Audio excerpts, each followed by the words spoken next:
Hello and welcome. We are looking at interrogation files, Port Landsend. So, from what I understand, this is very similar to Sam Barlow's games. Sam Barlow is the creator of games like Her Story, Telling Lies, and most recently, Immortality. I have actually played all of his games, and they're pretty interesting. They're based around, you generally are given a mystery that you have to solve, and you do it by watching recordings and kind of noting down things that stand out to you as you go along. And so that is, I think, kind of the gist of this game from what I've seen. This is a fairly obscure game. I have not heard of it before, but it showed up on my recommendations, and I got it in the summer sale from a couple months ago. So I'm excited to try it out. All right, let us start the session. Oh, reading time. Messages. Captain O'Shea. Assuming that's how you pronounce that. O'Shea. Hi, Detective. Welcome to the database. I'm Mike over at Central. You're new here, so let me help you a little. Right now, you're logged into our new police database that lets you comb through evidence from cold case files. You're all set up and securely connected to the case file. The repository you're logged into is the infamous Port Landsend incident. You can search through all the material we have for it here. While this case has gone cold, we think we may have overlooked something in the footage. Enough for a conviction. Our helpful interns have made it all searchable and ready for you. It's an early alpha version of the data space, so expect some rough functionality. Nothing too serious, I'm sure. I'll be here on Messenger in case you need anything. You can press the videotape icon on the bottom right for help in case you ever get stuck. Oh, so is that like a hint button? That'd be nice. To get started now, just press the button below and view the first videos. Then search for more videos with the search videos button at the bottom. Make sure you're ready though. This case is kind of a head trip. Good luck. All right, start investigation. All right, so my like the Sam Barlow games, like Her Story, definitely one of the things overall I liked it, but one of the things that kind of annoyed me about it was that the game doesn't really give you a good indication of when you've solved something. And I've actually seen people play Her Story who just like get lost searching for every single video, and then they don't realize that they solved the case a long time ago. I'm hoping this game's a little bit more solid. I think Immortality did that pretty well, but we'll see. All right. So actually, you know what? I'm gonna turn that so you can see this a little bit better, because I think the scan lines are not looking great on the stream here. Anyway, don't have any evidence. We have messages. There's a videotape icon, which I'm guessing is my... Oh, we have a notepad. Awesome. I can create notes. Can I make notes while I watch videos? That would be helpful. Otherwise, I probably should get up and like get a physical notebook. Like this is like missed again. But anyway, history-wise, that's probably stuff I've looked through. All right, let's watch the video. Search video. How do I watch it? Like that? Oh, here we go.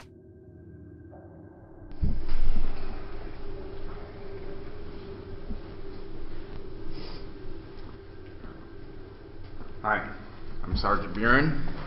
How's it going today? So I want to help you remember some things. Who you are, where you might be headed, maybe help you out further. Just want to get you on your way. Do you remember if you have any family or someone else we can contact? Health-wise, let's see. The wellness check came back. Wellness check incomplete due to non-cooperation. Says you refuse to fully cooperate. Okay. It's your choice, I guess. You know, we're not here to get you in trouble, right? Just looking at you, it looks like you have symptoms of exposure. which makes sense given where we found you on the highway. The nearest town is Port Landsend, which is a long walk. Do you remember if you were camping? You might have a foot injury since you were limping, and you might need to find somewhere to rest for the rest of the day. Is there anyone you can call? Still have got this amnesia. In most cases, that comes back with time, so I'm not worried about that. Can't tell if you had any trauma since you wouldn't let us look you over. We ran your prints through the database, and they all came up empty. You've got no ID, nothing in your stuff that helps us, right? You wouldn't let us look through that either. Okay, why don't we start over? What can you tell us? What do you remember? Let's start with a few hours back. Okay. So we have... These are all videos that we're supposed to watch in order, I'm guessing. So let's go ahead and jump into the next one. I told you, I remember walking in the woods for a long time. All I remember is walking. Walking. Endless walking. I don't remember camping. If I was with anyone, nothing else besides walking in the hours before I met you.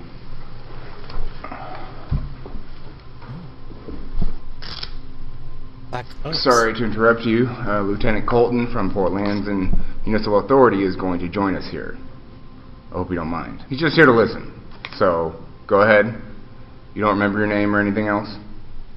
If I could remember my name, I'd tell you. There's no memories, there's just nothing there. Okay. I grabbed a piece of paper and I am writing down notes. So this does seem like it's going to be very similar to Her Story and games like that where you search keywords and then the keywords will pop up videos. Okay, well let's go back to the wellness test. Julie said you wouldn't let her look you over and were kind of rude to her. I'm not going to take offense to that. Are you in pain anywhere? Like your head? Maybe you bumped your head. I'm fine. How bad are your feet? I said I'm okay. No real pain. Why don't you let us look you over? Feet. I'm going to make a note about feet. Don't get too excited, Internet. Look, I really just want to go. I need to get back out there on the road. I'm sure things will come back to me. I'm fine. Everything's fine. Yeah, hi. Can we talk for a minute, please?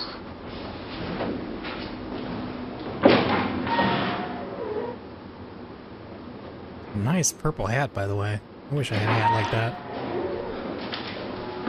Looks like things are okay, bud. Stand up and face the wall. Now, let's go against the wall.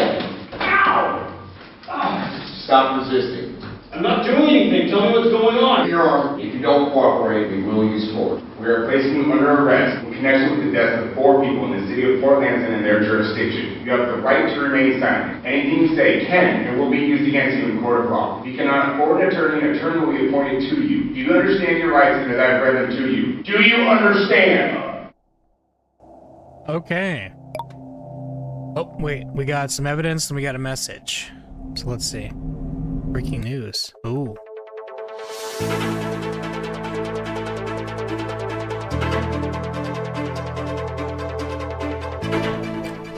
Sorry, Megan. We're going to have to cut away from weather right now. We've just received word that police have found several bodies in nearby Port Landsend. Details are scarce, but officers are treating the deaths as suspicious. No details on the victims yet. They were only described as being young. The officer we spoke to had been to the house, but wouldn't talk much about what he saw besides describing it as incredibly gruesome. We'll have more details as they come available. Okay. Well, if he described it as gruesome, I wrote down gruesome so that I can search gruesome later and see if something comes up. Anyway, we got a message. It's from Captain O'Shea. So now you've had a chance to see how the investigation starts. Hit the search video button when you're ready and begin looking for more videos and evidence. You can look up anything there. The suspect was arrested in connection with the murders, so you could try to find out more about the arrest or victims. I'll be here if they're keeping me busy with car burglaries. Don't piss off this chief, is all I can say. Good luck. Okay, so... I'm gonna write down arrest and victims.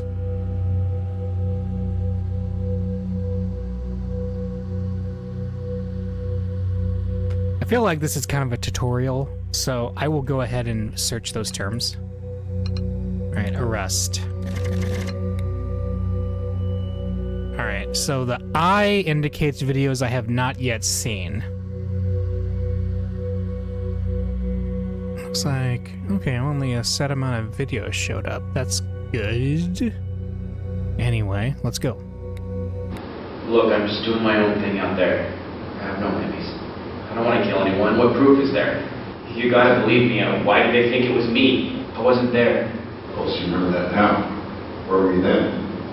It wasn't me, I swear. We've got confirmation from a witness placing you there. Same goofy beanie hat, same shirt. She identified you almost to a T. Who? Who said that? That's not important.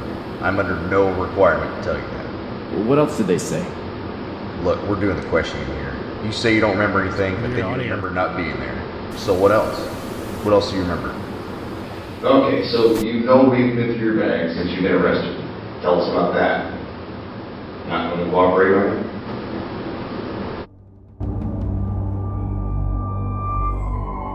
I'm gonna write down beanie.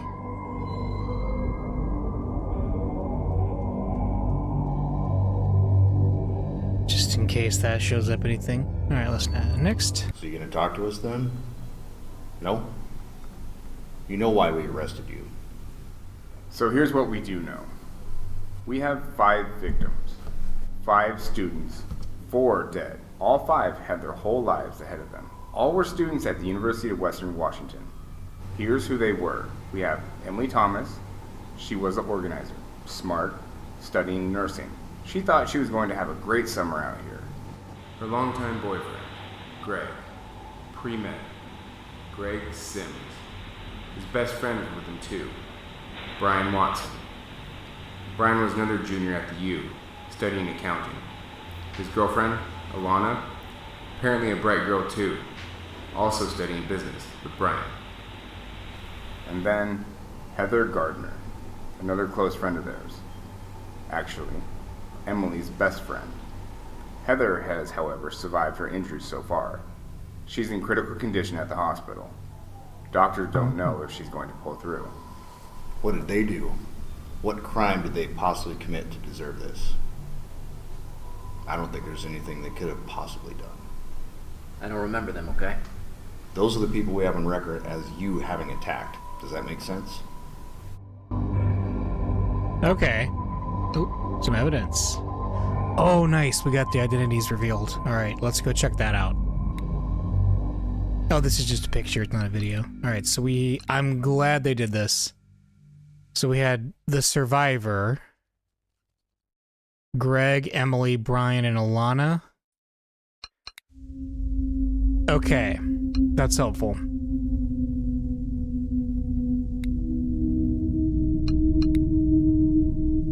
And then I wish there was a timestamp I could see, like, right on it, but I guess... Yeah.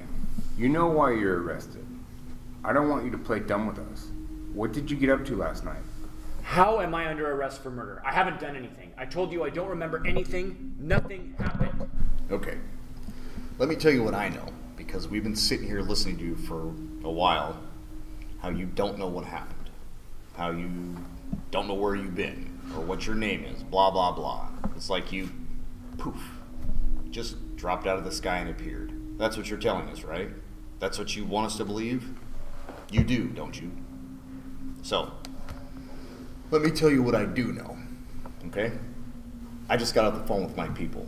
The other officers at the department there. I essentially run the department there, okay? Here are the facts. We have 4 people dead in a house, all young people, students killed, murdered in horrific ways, and we have a witness placing you there. Or, excuse me, someone who looks exactly like you. So how can that be? Mm-hmm. And it was on Halloween, too, even. So hang on a second. I'm looking at my notes here. So Heather Gardner is the survivor, so she will be a big one to look at later. Okay, so we did arrest. Now let's do victims as our keyword.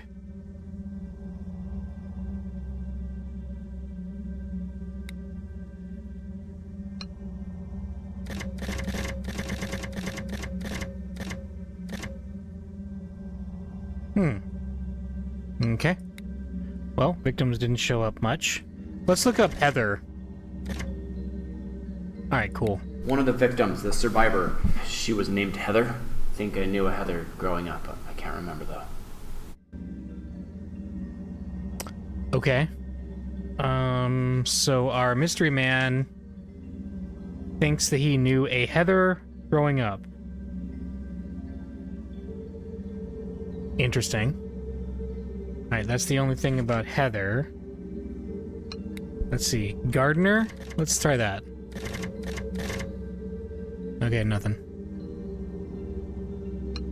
Alright, how about...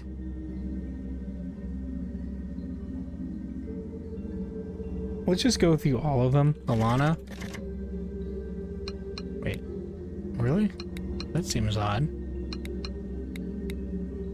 Alana, Morgan, Brian, Watson, Emily, and Greg. Let's just go through all the victims. Emily? Okay. Weird. Greg?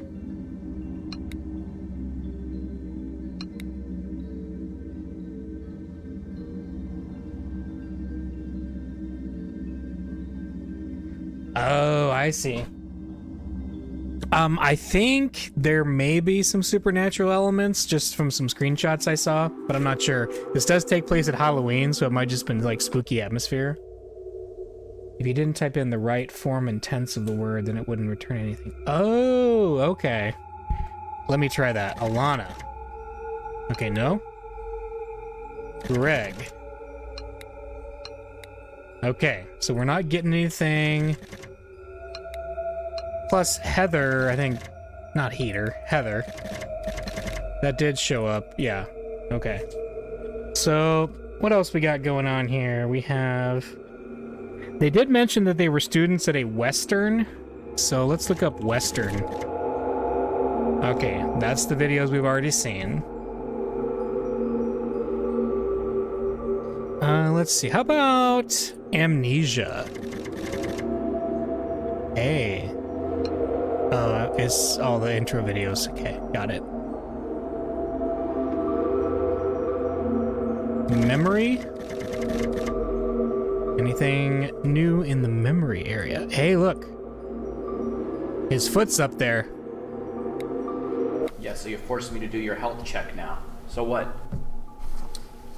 Okay, the toxicology report.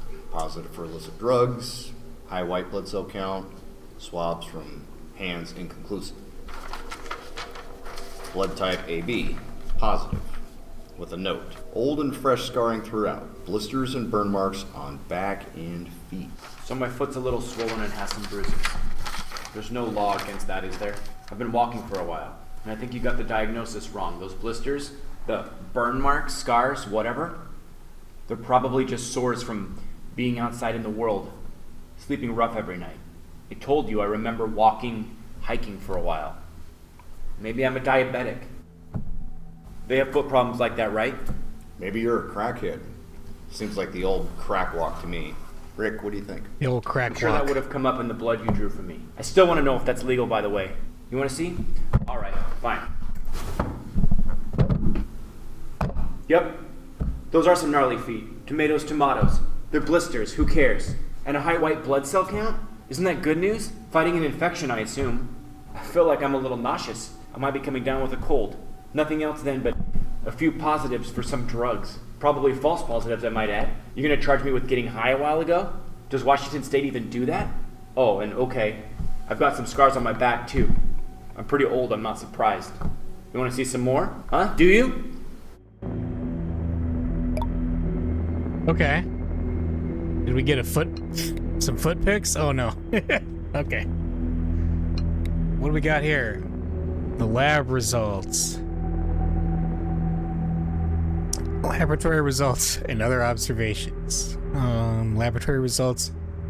Unsolicited feet. Yeah, I didn't buy this game to get feet pics, thank you. Laboratory results have not yet been recorded for the following tests. Differential exam of blood cells, urine sediment exam. Alright, that's fine. ALKB, up. Yeah, let's go ahead. That's cool. We got, yeah, his everything looks okay. Not that I know what much of this means anyway. But it's 10/31/2012. Alright, blood type AB positive. Swap result hands inconclusive. Blood diagnosis tentative. Suspect suffers from anemia, high white blood cell count. Results indicate positive presence of illicit substances and recommend sample be run through the full drugs test lab.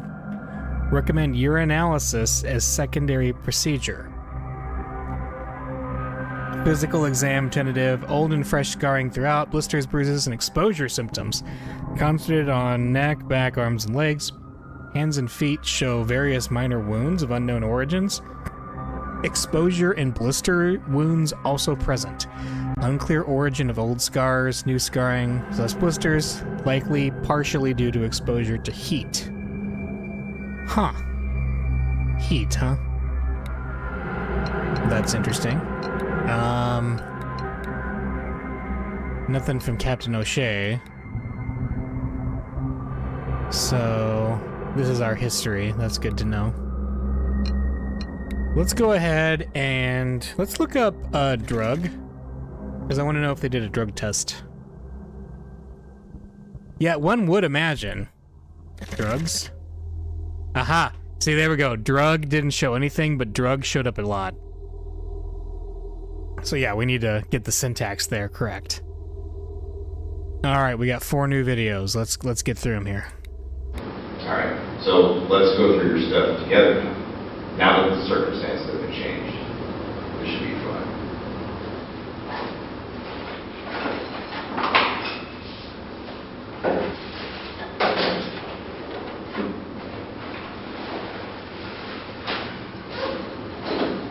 We've got a receipt here from Denny's for a pawn shop ticket from Seattle last month. No name on there. Remember being in Seattle? No? Okay. Looks like you pawned a tablet. Is it yours? Do a lot of computing on the go. Greyhound bus seat from Ellensburg to Seattle for about a year ago. No name on that one either. No name on that one. About a year around. What else we got? A lighter. Of course. Lighter. So Keely gets a hold of that for evidence. Last but not least, we have a metal pipe. Sergeant Barron, do you mind running a test on that? I want to see what we're dealing with here. Okay. Oh, we got some evidence. Oh, cool. His lighter. Alright, agency PLPD, collected by KT, right, located on suspect. Let's look. It's a somewhat fancy looking lighter. It's kind of silvery, it has ornate designs on it. So, that's cool. So he has a lighter. And he had burns on him. So I wonder if those two things are related. Next up in your crap. What else we got? Nice one. Oh yeah. How could I overlook this? Is that a knife? Now, that's a large knife. It is. What are you doing with this? Never seen that. It's not mine. Say what? Right. I want you to submit this and run a test on it too. Send it to forensics and see what they say. This doesn't look good. Drugs, knives. Drugs and Knives. The name of my metal album. Alright, so we got evidence. What? What is up with that? Like, is that dirt or is that blood? It looks like dirt, but I'm not sure. And then there's tape on it? Did the police put that tape there, or did that have tape on it originally? Yeah, that's true. If it's like a cheap blade, then yeah. And then we have the sheath. So okay, that's helpful. What do we got next? Look, yeah, okay. I've been known to dabble. I somehow remember that. I do remember that. Couldn't tell you where or when or with whom, nothing like that. Must mean I dabble a little bit too much.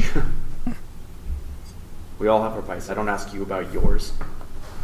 I don't feel like I'm on anything, okay? Maybe a little cloudy, but mostly clear-headed. Well, we got some news in that department. Toxicology came back in the pipe, tested positive for everything under the sun.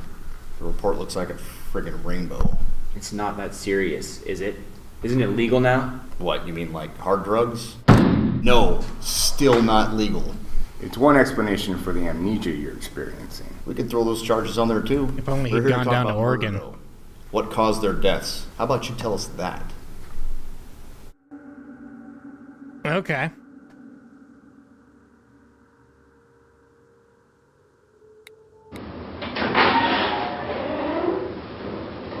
Well, you're all over the news. They made a special edition just for you. Herald's calling it the worst crime in the town's history.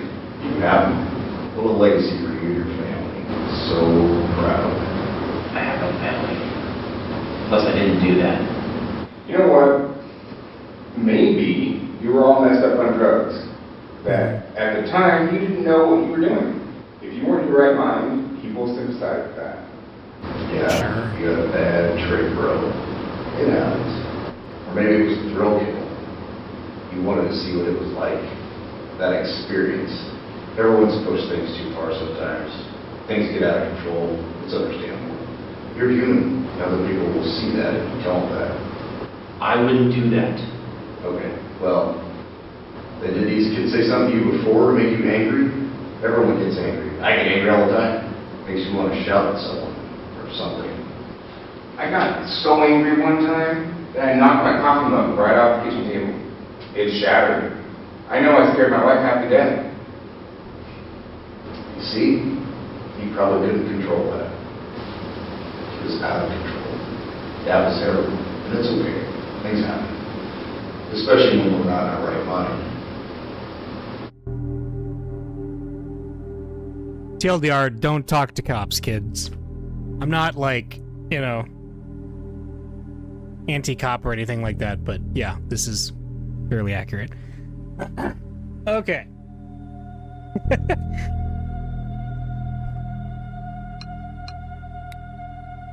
Alright. So we looked at amnesia and memory. That didn't get us anything. Only thing you should ever say to a cop is, "I want my lawyer present." That is 100% correct. Wellness. Alright, so those are the videos we already saw. I just am creating a list here of potential things to look at. The woods. The woods keep getting brought up, so let's see if there's anything new for the woods. Nope. How about wood? Nope. How about tree? No. Alright, we're gonna look up feet. Alright. Feet has failed us. Alright, death. Nothing there. Let's see, 4, which is the number of the victims. Nothing there. That is not, we haven't already seen. Young. Because they mentioned the, it's for young kids. How about, gruesome? No.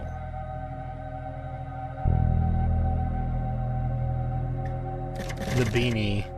Hey, there we go. We got something new here. just got off the phone with Jerry Campbell. Jerry and I go way back. He sometimes gives guys like you a shot working in his garage. I don't know why. Too much Seattle in him, I guess. Says a drifter named Caleb started working for him about a week ago. Funny thing is, the guy would always wear a hat. So I asked him. The hat wouldn't happen to be a purple beanie, would it? Guess what he said? What, you called him and he said that I work there? Again, I don't recall doing that. I don't feel like I've been working there. Look at my hands, they're clean. I'm no mechanic. Are you sure you got the right person? Wouldn't I have some pay slips from them or something? Your payment arrangements with Jerry aren't important right now. We're here to talk about the murders.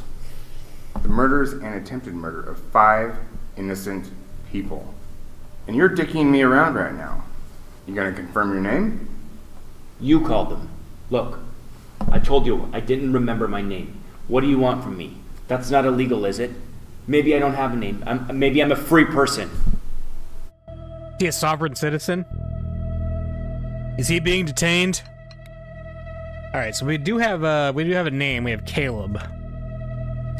So let's see. Cool. Wow, this unlocked a lot of videos. Give him his name. Wouldn't even bother to keep asking him for it. Yeah, I'm kind of sick of the whole amnesia act, too. So, we did find out one interesting thing on the phone. We got your full name, or the name you gave Jerry at least. So? He said it's Caleb. Caleb Bell. Does that ring any bells? Caleb Bell? Bell? Caleb Bell. That's my name? Yeah, Caleb Bell. Is that confusing? I don't get what's so confusing about it. I don't either. You know, it's only a matter of time before we find everything out with you. You might as well drop the act. It's only hurting your case. Jerry said you were paid cash and didn't have a fixed address. We'll just keep showing up. Said you were working there over the last 2 weeks, up until 3 days ago, and that was it. Stopped coming in then. So, we know you were working there at least a couple of days. Okay. Good to know. That still doesn't make me a murderer. Oh, achievement. Anonymity lost. Discovered the drifter's name. So that kind of confirms it. Thanks, achievement. What do we got here? Actually, we have some news about your identity. We think you know more about who you are. You want to know? I mean, you told me I was Caleb Bell, but yeah, sure. Okay. So your mugshot was processed earlier through our National Felon and Missing Persons database. It uses facial recognition software to look for potential matches in databases across the country. Now, we've added your name, your alias. It takes a while, but we have a partial match to a personal photo sent in by a family member years ago about a Colby Bell. Does that sound familiar? Ooh. Colby Bell, huh? So is that his real name? Hang on, we got a message. Captain O'Shea. Okay, full disclosure here, the video footage and files we have are a little more messed up than we'd like in some places. Mixed up, scrambled, rough, not sure what happened. Sometimes we just got the audio. We know the police station got zapped by lightning at least a few times while the suspects were being questioned. Really? But not only did the recordings get damaged in real time, the electrical storms damaged the local servers after too. You're going to have to decipher it all as best as you can. Well, thanks, Captain. Alright, let's go through the rest of these. Oops. Colby Bell? Maybe it's a nickname. Well, let me tell you a little bit about what we know about Colby Bell.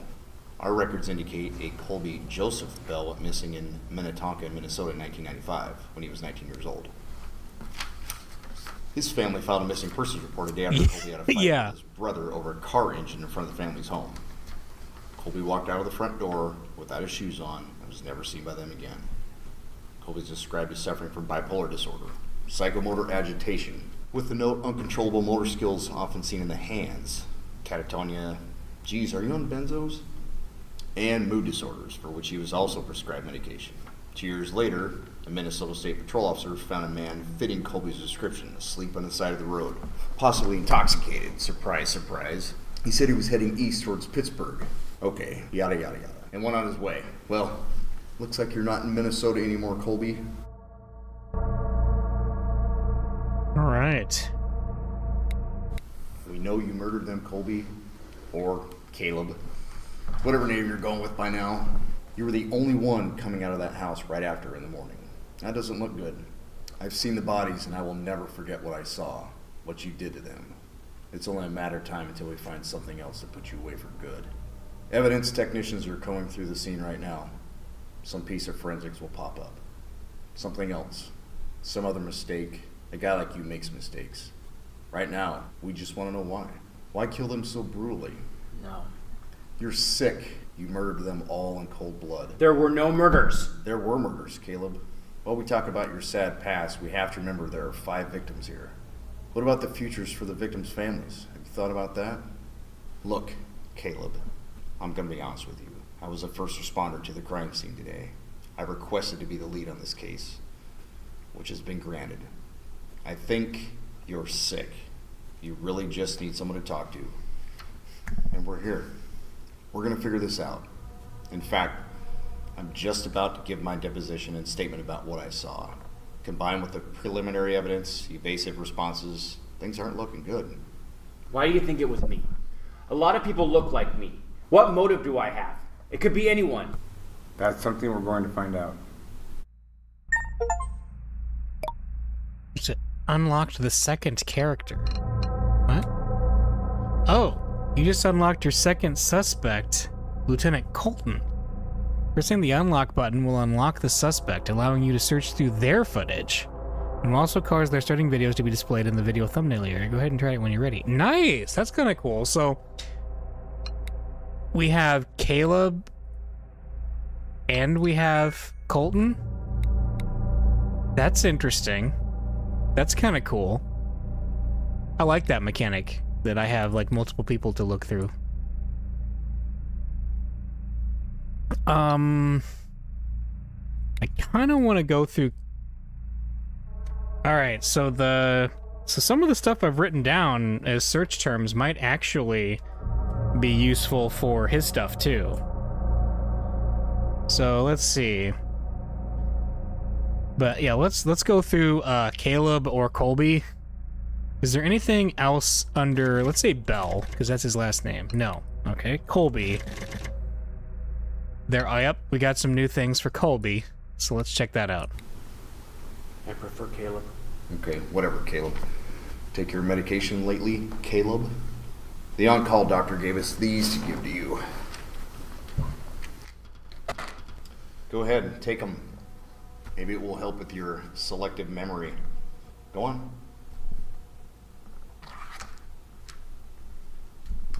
So where the hell have you been for the last 20 years? Caleb? I don't know. I don't know who I am. Let's go over the history as we know it. This was just sent in from Minnesota. Your rap sheet goes pretty far back. Not quite the upstanding citizen, let's put it that way. Okay, here we go. Minor trouble for a few years. Shoplifting, vandalism, trespassing, fighting, suspicious death of an animal. You killed your dog? Public intoxication, failure to appear. Alright, whatever. It looks like you're advanced from there. I wish I could say your rap sheet precedes you, but you're in a different league now. Why we have nothing for 20 years, I don't know. Maybe you just got really good at hiding your crimes. I didn't kill that dog. Found it in a field and someone said we killed him. Looks like your memory's returning. Cute. Okay. What do we got? New evidence. Ah. Caleb Joseph Bell, endangered missing adult. Born 9/16/1976. Gender, male. Height, 68 inches. Weight, 148 pounds. Eyes brown. Hair brown. Race white. Identify marks, none. Last seen wearing white t-shirt and blue jeans. Nicknames Caleb Colby. Circumstances of disappearance. Caleb was at home with his brother when to get a part of the family car in his hometown in Minnetonka, Minnesota in 1995, but never returned. It is possible he traveled to Pennsylvania that same year. He has not had any contact with his family. Okay, investigative case. Missing September 1st, 1995. There's a phone number to call, so have fun. 1950-348-1152. I wonder if that's a real number or not. Anyway. Let's check out the next part.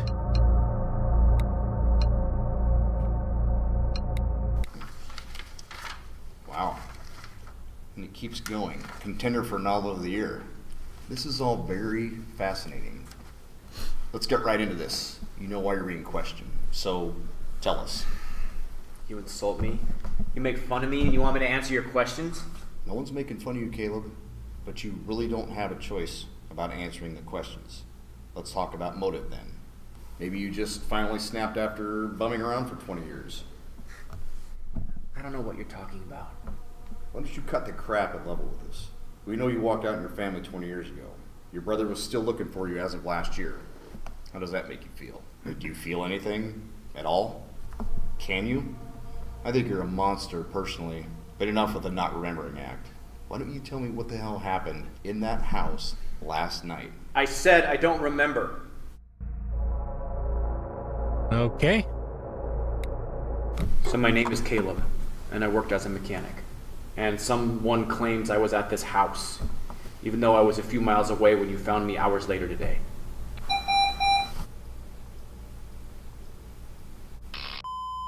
Playback error.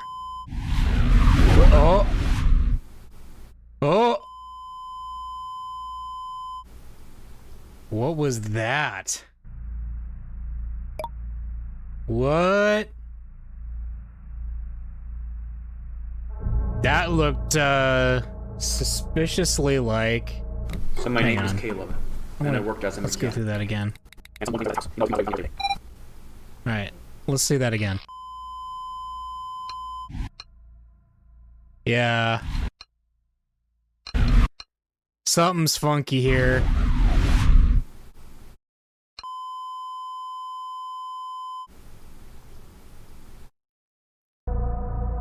Uh-huh. This is not just a normal murder case, I don't think. Anyway. Captain O'Shea, I haven't seen anything in the case, everything in the case, but that shaking, that seizure or whatever is definitely weird. This is the first time I'm seeing it. This is the first time you're seeing it. Have you watched any of these videos, Captain? The guy seems a little wacko. What a waste of space. Imagine he did a bunch of inhalants or worse with a memory like that. If he's actually even telling the truth. Could still be completely bluffing, although he's about as dumb as a bag of rocks. Well, his memory seems to be coming back to him. Slowly. Something's coming back all right. And that thing on his back, all over. The burns? Burns. Or a disease. I've seen you out there, working with other homeless. You never saw him before today either. Look, I know a few of them. Helps me keep an eye on what's going on in town. Don't think I've seen this guy, though, before. The witness remembers him pretty well. Yeah, she identified him. It's a big Ooh, one. a witness. Oh, wait a minute. That's a big one, I think. A witness, huh? This is the first we've been hearing about that. Let's go, witness. Alright, looks like there are 3 new videos. You think I did something bad? What? Well, we have witnesses who were at the house where murders took place last night. How can that possibly be? Somebody looked just like you with a house full of dead bodies. You know, we can start throwing charges out whenever. Failure to report a death, criminal trespass, possession, attempted burglary. We can go on and on. We don't want Yeah, to, it might be. but it's really in your best interest to tell us what you know about last night. Were they accidental, maybe? What happened? which is, I believe, the person who survived was Heather. Wait, what's this? Is this the house? The neighborhood? Must be. Okay. So no 911 call? Nothing like that I can listen to? No, our officers were called here directly by a local witness, and a call like that would be released later, Oh, most somebody likely in called? the trial. I just want to know why they think it was me.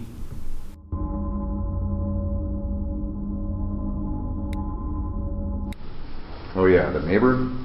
Our sole witness, Ruth Forsbrand. Ooh. Yeah, I suppose we could talk to her some more. We just got her statement at the scene, but she's more than happy to give us details of what she knows. Very cooperative. A little odd, but mostly harmless, I think. She's lived here forever. Did we In fact, just she's been unlock here another witness? Said she saw her man Caleb walk out of the house at the crime scene.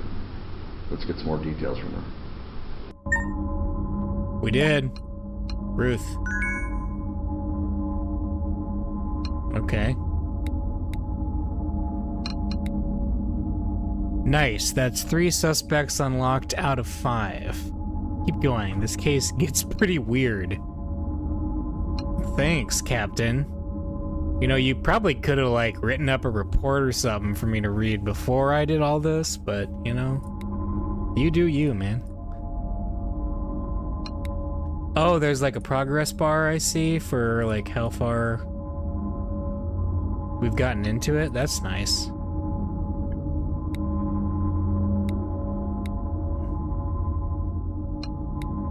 Okay. Let's see if there's anything more on the mechanic angle. There is. So yeah, my bag has a bunch of stuff. Clothes, papers, camping supplies. Good work. Look, the knife's probably for hunting. I didn't kill anyone with it, and the pipe...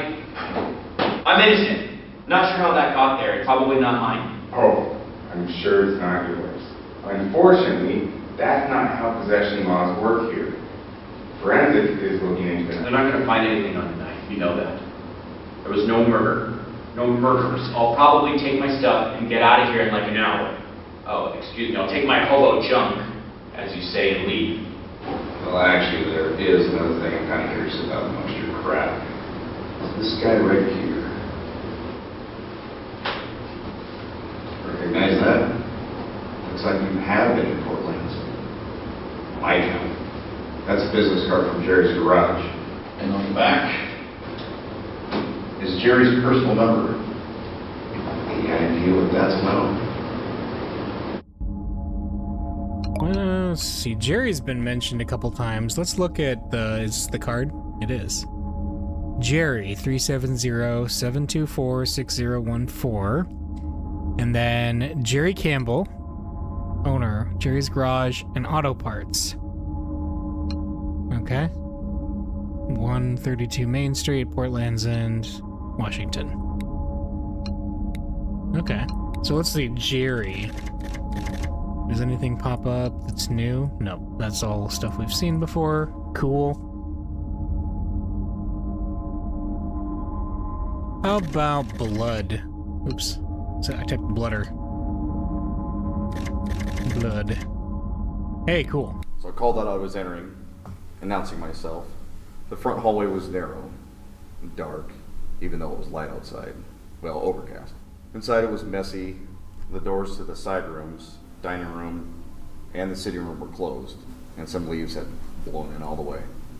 I know college kids were staying there now, and there was a typical college kids things and stuff lying around. Bag of clothes, sports equipment, empty beer boxes, that sort of stuff.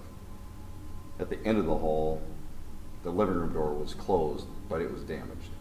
A lot of houses in the neighborhood are old with doors to each room and all have the same or similar layout, so I felt comfortable walking and checking on things. The living rooms are always in the back here. So I walked past the staircase, down the narrow hall, and about halfway down, I noticed some gashes on the wall, like on the front door, and I thought it was soy sauce. Or my mind went there to soy sauce because we had a neighborhood prowler a few years ago who still is actually in jail on another crime. He worked at the local sub shop, but he would film vacationers through their windows. He apparently became so obsessed with this group of guys staying next to him that he broke into their place, sprayed condiments all over the walls, and did all sorts of weird things in the rooms and the bathrooms. When we searched his place, he had pictures of him everywhere. What? Really weird guy. Anyway, that's where my mind went when I saw the stains on the walls. It was condiments. The gashes didn't really raise my alarm either. It was dark, so I thought maybe the kids were having too much fun with the drinking and the partying and whatnot, and that things had got out of hand.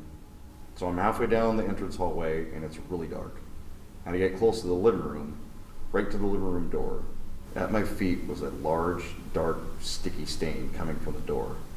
But it was so dark I couldn't really see what it was.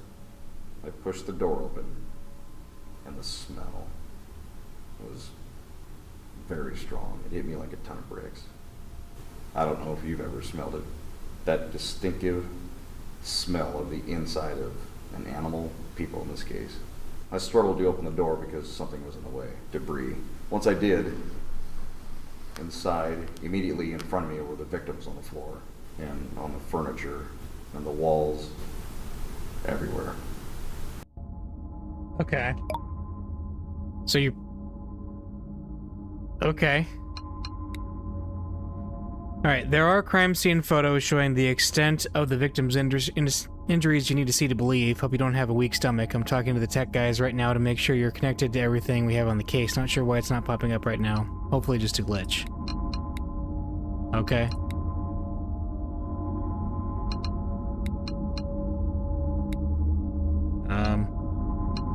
We ran a lot of the blood we found at the house already. The blood matches the victim's type so far with no foreign blood identified. With Heather and the blood and the skin found underneath her nails, it's all coming back as AB negative. AB negative? That's pretty rare around here, right? Yeah, so I'm thinking with any suspects, we draw their blood, and if it comes back AB negative, we have our murderer. In theory, I guess. Can only do that if they're arrested. But it Okay. could be worth pursuing. Well, our...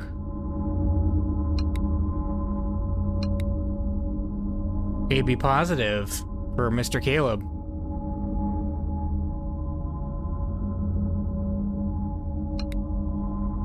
So, does that exonerate him? I don't know. I don't know, it's hard to say.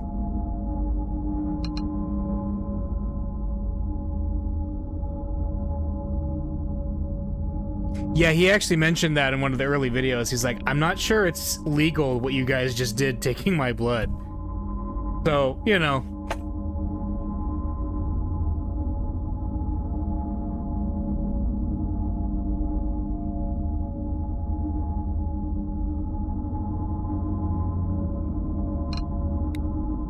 Alright, so we got like half of Caleb's stuff done already. That's nice. Let's look at Lieutenant Colton's videos. Alright, suspect, Lieutenant Jeffrey Colton. Any interference? 1 second. Alright, we're ready. We got a full house. Yeah, busy day with all the comings and goings surrounding the news. Appreciate you doing this in here since the main floor is so busy and loud today. Yeah, no problem. Although I do feel like a suspect sitting in this room. Oh! I told them we needed more than one trick room for times like these, or when the city really goes to hell. Small town, small priority, I guess. Exactly. Alright, go ahead whenever you're ready, Jeff. We're rolling. My name is Lieutenant Jeffrey Colton. I'm a police officer with the Portland Landsend Municipal Authority, badge number 20145. Here to give a statement, deposition as to what I witnessed at 221 First Avenue East, the Morgan House, here in town this morning. Today is October 31st, 2012. I'm entering this statement on my own accord and submit it for official record. Well? Yesterday morning, we received a call to respond to dispatch approximately 9:15. Somebody walked by the house in the morning, described a mid-sized, two-story Victorian house typical of the area. They had noticed a window next to the front door was shattered and the front door was open, so they called us in to assume that it was a break-in. I was in the area, so I pulled up and was the first responder to the scene. The neighbor who called in is an older resident who lives down the street, and with the summer rentals here, she thought someone might have broken in looking for something to steal. It happens occasionally here in town. Oh, we got some evidence. Wait, that's the house? Really? Hang on a second. So that's like the neighborhood? That house... That's quite a ratty house. Yeah! Yeah! I think I just got tetanus by looking at that house.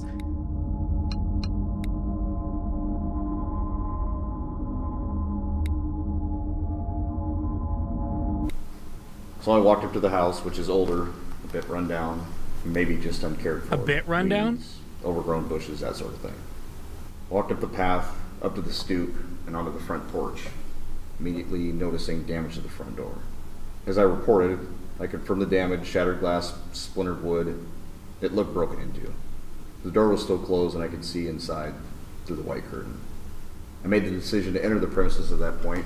I yanked open the door, still thinking I was entering a robbery scene. You know, we don't get a lot of violent crime here, so I had no reason to think otherwise. The odd bar fight, theft. Anyway, nothing too serious. Okay. Let's do some more searching for the house, because the house is kind of sus. Oh boy. Okay, we're getting a lot. You know what? We should probably watch Ruth's intros real quick, because it's starting to get us stuff from the other characters. So let's go through their stuff. Ruth Forsbrand. They're in a totally different area.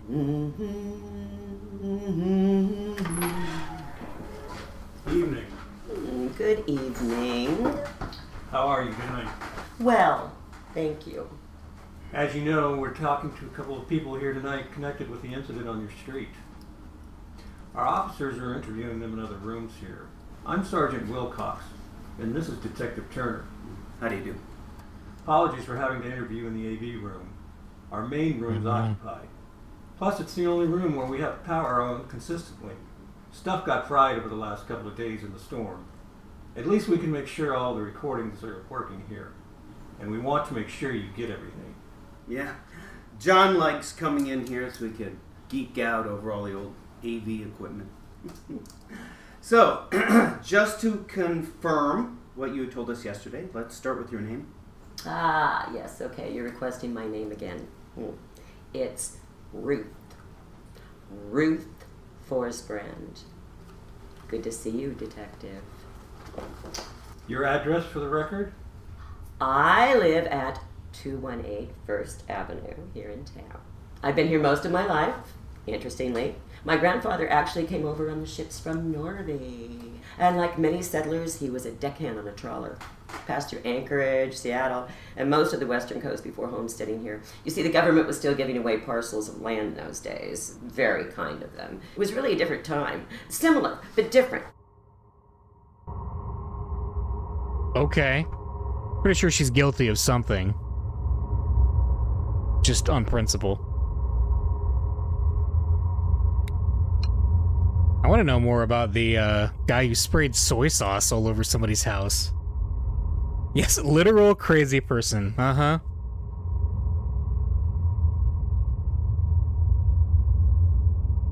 Could you just give us a quick rundown of what happened yesterday? Now, you asked me what happened yesterday morning already. You see, I've done this a few times. I called and spoke with Kaylee at your offices here, like they told me to. No, I gave her all of the details. Not to mention your colleague at my house before that, whose name escapes me. He tread on my daffodils. I think you need to get your ducks in order down here. What sort of an office are you running here? This is a police station, ma'am. Now, would you mind just explaining it all to us one more time, for the record? Oh, all right. Okay, now, it must have been about 8 a.m. No, 9 a.m. Thereabouts. When Ken and I went out for our usual walk. Oh, you don't know Ken. Ken's my dog. A basset hound. We like to go on the same route around the neighborhood every day. Sometimes he likes to go too much, and I have to tell him, no, Ken, it's not time to go yet, not yet. He just can. He just went. I've had many dogs, but he is so pushy. He doesn't understand that I don't like to walk so much. Why don't we just focus on yesterday morning to start when you left your house, walked down the street? I was just getting to that, Detective. It's not polite to interrupt people. Michael. Yes. I know your name, Michael. Yes. Which you so rudely omitted. You and that Lieutenant Colton. He's kind I've known your families ever since you were little. You see, I've lived here my whole life. I knew your parents. What would they say about your manners now? Look, we've got a house full of murdered young people, and we need to give their families some answers as soon as possible. And we've got a window that's fast closing before the media and assorted kooks descend on us like locusts. Ah, yes. We can't have that. Our little town's got a reputation to uphold. Okay. How long would you say your walks last? About 30 minutes. And you say you saw a man near the house, right? A man near the house. Okay. You want to know what I saw yesterday? Okay. It was 9 a.m. or thereabouts, maybe a little before. Ken and I left the house. We went up to Seaview, over to 2nd Avenue, and down Still Point, and then back to First, like we do every day. Oh, Ken does keep me young. Always surprised by his energy. So, we came down First. It's only really a block or two back to ours. And we saw the house, 221, where the incident occurred. We saw the damage and the young man. And that was largely the extent of it. Now, what else can I help you with? Okay, so it was around 9 a.m.? That's interesting. Okay, talk us through this a bit slower. So you're out walking your dog, south on First. Now, same side of the street on the sidewalk as the house? Yes. And what made you look at the house? I don't know, really. Actually, no, I didn't look at the house. You didn't look at the house? No, it was Ken who looked first. Your dog? Correct. Oh. Okay, so your dog looks. Any particular reason why? Was there a noise or? I don't know. Okay, fine. So, what's going on at the house? What do you see? I saw a very messy yard. And to be honest, a very messy house. Very unkempt, shameful. Now, when Mr. and Mrs. Morgan lived there originally, it was beautiful. No, not Craig and his daughter, but his parents. It was wonderfully kept. Fresh flowers, fresh paint, fresh... Let's just stick to yesterday. So, you see anything else? A man, perhaps? Oh, yes. The young man in the hat. Walking around to the side of the house, towards the back. Damage to the front door. A face in the window. Yes, I remember it well. I thought it was odd. And went home. A few minutes later, I called. I'm sorry. You saw a face in the window. Ace. As well as Caleb? The man in the hat? Is that his name? At 9 a.m.? Thereabouts. We have the victims listed by the coroner as all being in their locations for several hours, including Heather, right? So somebody else was walking around the house at 9 a.m. Any idea what they were doing? I don't know, Detective. All I can tell you is that I saw a face. At least, I think it was a face. Well, actually, your call came in at 9:20. 9:22 a.m. Actually. Do your walks usually take 20 minutes? Because, wow, you're a fast walker. I'm a very fast walker. Don't forget that I own a small store as well. I have to hurry to open it every morning at 10. Okay. So she owns a store. She mentioned a Craig who apparently owned or owns this house. And it was called the Morgan House. But since we have seen her stuff, let's go back to the house because that seemed to pop up quite a bit of things. Yeah. I don't remember being at that house ever. Why did I have a feeling you would say that? That's Alana Morgan's house, where the killings took place. Seems like a nice house. Or was at some point. The Morgans are on their way out here from the city. They're devastated, as expected. Yeah, I can't imagine what the drive is like for them right now. At that point, pulled out my gun, called out once again, identified myself as an officer of the law, and that backup was en route. I called for backup on my radio at that point, but now we know it didn't go through. The house was dead. It was very quiet, almost peaceful. It was pretty eerie. First time I'd ever seen anything like that. I don't know what I expected, but it was odd how quiet it was. I froze. Everything was frozen in time in that room, it seemed. Wasn't expecting the silence. Bizarrely, there were white sheets over everything. The kids must have placed them there. All the furniture, the ground, everything. The students were located in various positions, or parts of them. It was like a white sheets everywhere. Looking at the bodies, I had difficulty even processing what I was looking at. It was a mess. They've now been identified as all 4 of the deceased victims. DOA was reported by paramedics. Their names are confirmed as Emily Thomas, Brian Watson, Gregory Sims, and Alana Morgan. All students from the University of Western Washington. When I say I couldn't tell what I was looking at the time, I mean I couldn't tell if it was 2 victims, 1, or what. It was an absolute mess. They'd offer counselors for us due to the severity of the scene and the victim's injuries, and I'm considering it. I could make out huge, wide gashes were present too from what I assume was 1 or multiple cutting instruments. Pieces everywhere. Like I said, they seemed more like bomb victims, almost fake, or like art somehow. I don't really know how else to say it, but what was left was just unreal. It didn't look real. I've never seen anything like it in all my years on the force.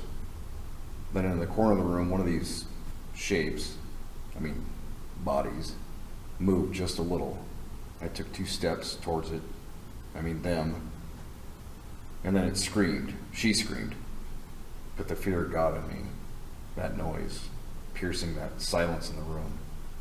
So I realized we had a survivor and rushed over to the only living victim, Heather Gardner. Yeah. Nope, evidence. Hey, it's a news story.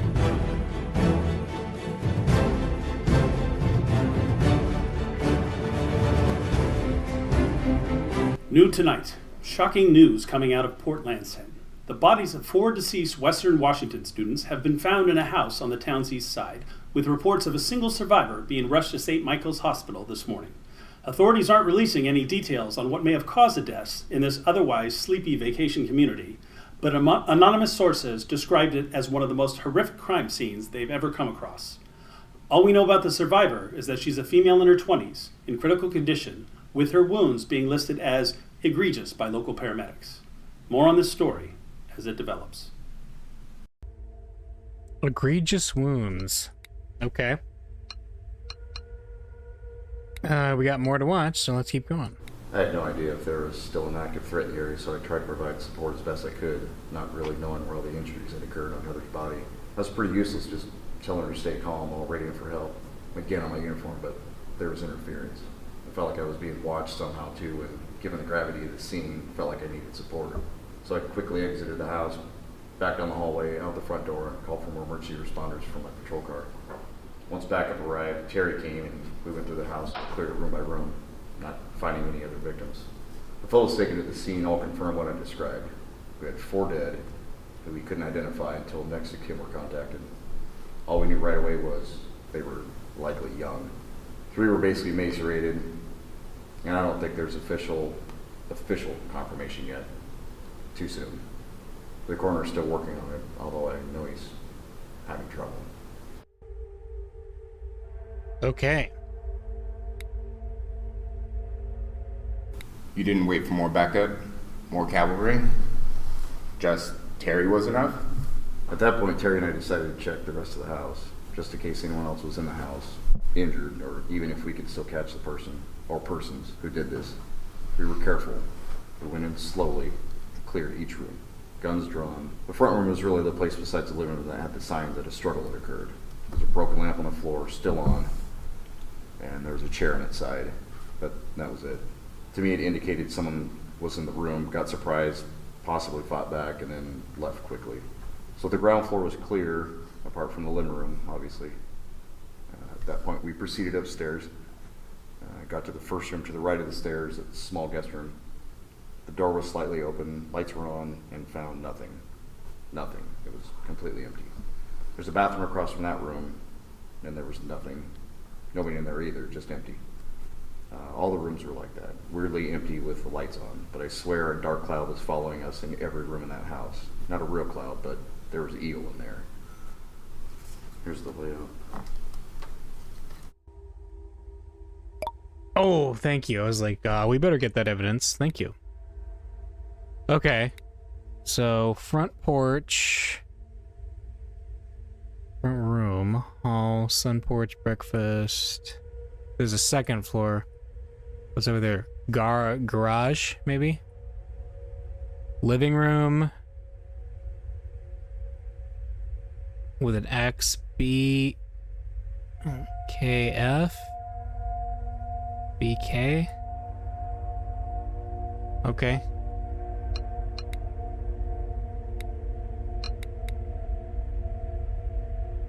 Yeah, 10:33 a.m. Fort Landsend. Nice. Okay. Honestly, the house looked perfectly fine in some ways. Probably how it looked before the attack, and other areas look like complete war zones. It seems like it could have been some psychotic Or personal grudge. And it's not like we noticed anything obviously missing. Or could have been a robbery. I mean, there's still debate amongst the officers about how this whole thing could have happened. You know, the timeline. What even happened? The basic logistics. How the killer did all of that to all of them. Or killers. Yeah.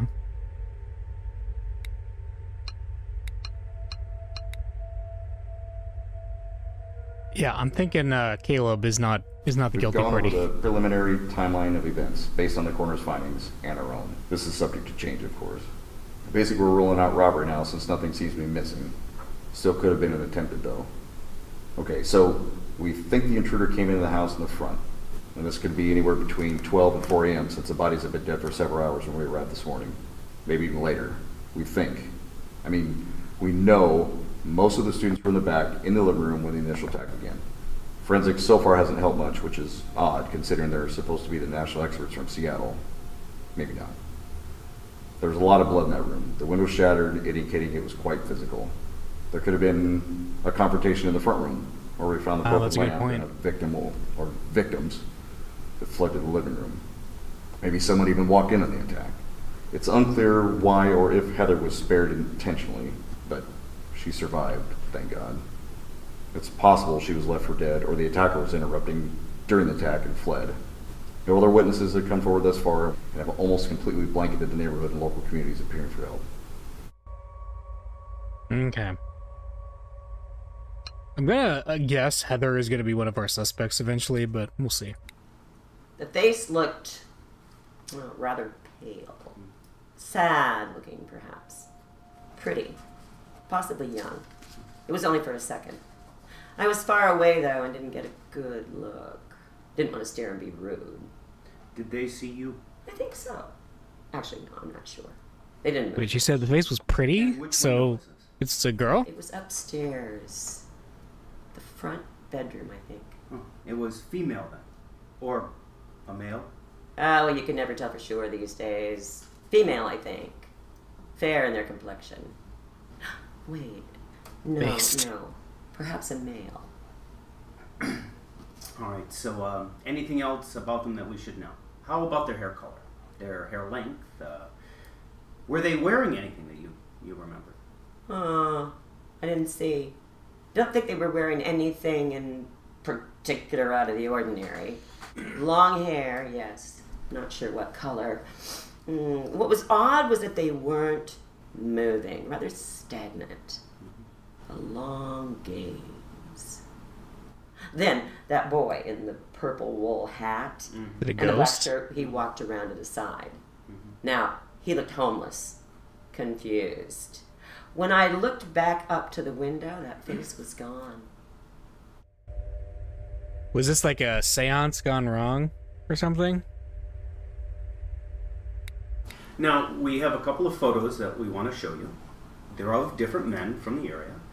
And would you be able to circle the photo of the man that you think you saw near the house?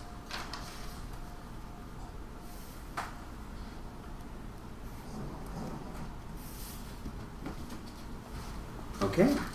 All right. Thanks. Thanks. Who did she circle? That's really, really Give me the evidence. now, are you sure that this is the one? And you've never She seen shrugs. No, never. Okay. Anything else that you can tell us? Have you noticed anything odd at the house before this? No, no. It stands empty most of the time when Craig and his family aren't in town. They live in the city. The neighborhood's changed a lot over the years. People come and go, the renters, the vacationers, but the houses stay the same. The houses have an interesting history. The whole town and area does. It's a shame when out-of-towners don't respect our values. Ooh. History, huh? And values? What's this? Oh, okay, Captain O'Shea. Just a heads up that Ruth positively identifies Caleb on the suspect sheet at this point in her interview. Still talking to the IT nerds to sort out the bugs with the database for you. We'll send an update when I can. Thanks, Captain. Tell us more about the area. Maybe something we're not thinking about. The neighborhood? The house? Do you happen to see anyone else out on your walk? No. The street is more or less empty of people now. Everyone's away. All but maybe 3 of the houses are empty. But yes, the houses have an interesting history. Well, it's not the houses' histories, per se. The houses in the area are quite average by today's standards and typical of other neighborhoods here. They're small houses, quaint. But do is just fine. The land is important, as you know. Why I talk of values. The neighborhood was built at the turn of the century. Oh, the last century. And before that it was farmlands. Settlers, homesteaders, like I mentioned, came from all across Europe. My grandmother and my father owned that tract of land from the top of the hill, where the neighborhood is now, all around Dangling Rock and right down to the bay past Ascension Point. About 150 years ago, he began selling off parcels there to farmers and others, and eventually then to develop neighborhoods. My house is the last of the original farmhouses, still standing strong. The Morgans and the Bergstroms all still have original houses right on our same street. And although their houses happened to be built a few years later on property my family sold off. My grandfather didn't have much land left by the time he sold the area their houses are now, but most of the land went to the Bergstrom family, who'd already become wealthy because of the timber trade on the peninsula. Such a different time. How families can rise and fall from grace. The Bergstroms are all but gone now, apart from their daughter, Natalie. Oh, and the Morgans had their daughter, Alana, and relatives across the country, I believe. You seem quite proud to live where you do. I feel a certain connection to it. I've always taken care of it. Every place needs a caretaker. Oh, yes. I am the caretaker. All the way from Ascension Point on down. Okay. Oh, got some evidence. Oh, this is Port Landsend. Got it.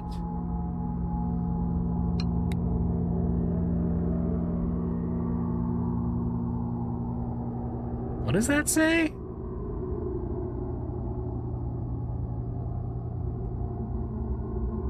That looks like that last... Is it Fuka? Otherwise, it's a word that YouTube would not like me to say. Alright. So what else we got? Fort Corden? Alright, so this is just kind of a map of the... Alright, cool. Well, then we have our final interview with Ruth here to look at. My house is just down the road and up the way from Main Street and my shop. Very convenient. You must know it. This is the Circle's Glow? Yes, that's my shop. Another thing I like about our little town. Everyone knows everyone. Some more than others. I saw the kids playing a game in the yard a few days ago when I was coming home. drinking what looked like inebriates. They were in red cups, so I couldn't tell exactly. Friendly. I said good day to them as I walked by. I wish they had used that energy to do some yard work or clean up the yard. Disgraceful state, that house. Sorry, were these the victims you saw a few days ago? Yes. Alana was with them. About how many days would you say that was? About a week ago. Last weekend. Okay, you said kids. Just making sure we're on the same page here and establishing a timeline. When you said that some people know other people in the neighborhood more than others, what do you mean by that? I see a lot of people come and go, going about their busy lives, commingling. We're not that old-fashioned out here. Well, anything we should know about? Anything that would worry us? No, nothing to concern yourselves about. That was a odd way to phrase it at the end. I want to look up her shop. Circles glow. Alright, cool. We have a couple. Ruth? No, I don't know any Ruths. I don't really know any older ladies. How do you know she's older? Yeah, that sounds kind of supernatural. Right. And you've never been to her store over on Main? She runs the Circles Glow. Oh, that store. The spiritual one. Yeah, I might have been that one before. Might have? I was, okay? A while ago. Not too many shops in town. I checked it out. So you met the owner? I guess, yeah. Is that her? I don't know her name, though. Do you remember what you guys talked about? No. It was a while ago. Okay. Yes, my store is located near the house with the teenagers. Young adults. They got intrigued by my humble store, just like anyone else who visits the town. They asked me to give them the manuscripts with ancient legends and myths of the area. Same for their schoolwork. Of course, I'm feeling vindication. They're on the rack near the door. Mass-produced reprints I had printed specially. They looked like the usual tourist types, after all. I'm feeling it. Let's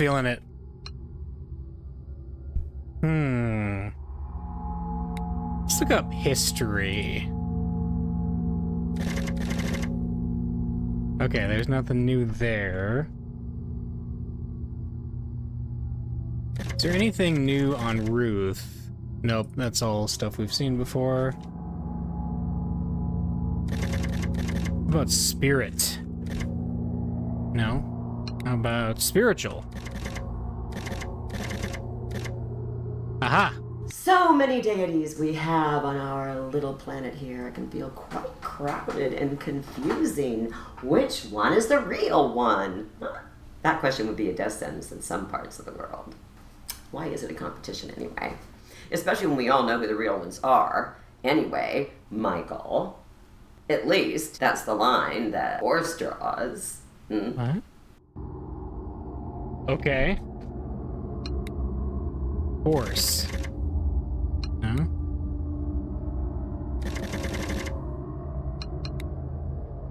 Interesting. I don't understand that conversation either. At all. Let's see, shop. Anything interesting coming up? No, we've already seen that. Occult? Aha! Dangling Rock. Our town's claim to fame. I mean, to be fair, it's a beautiful part of the town near the waterfront. I think, personally, one of the most beautiful natural landmarks on the West Coast, to be honest.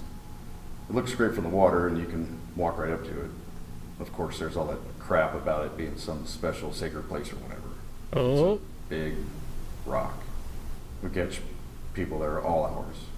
Most of the time, it's just couples or kids being dumb or weird, but every once in a while, it's some twacked out nut job thinking they're going to talk to whatever 2-bit deity they worship. It attracts all sorts. Well, I don't really go there anymore when I'm not on duty. Just can't stand the scene. We put up some new gates and signs, but people don't care. They just don't respect anything.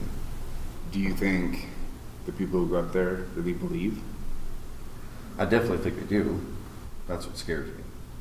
People believing everything they read or hear. When you talk to some of them, the lights are obviously on, but no one's home.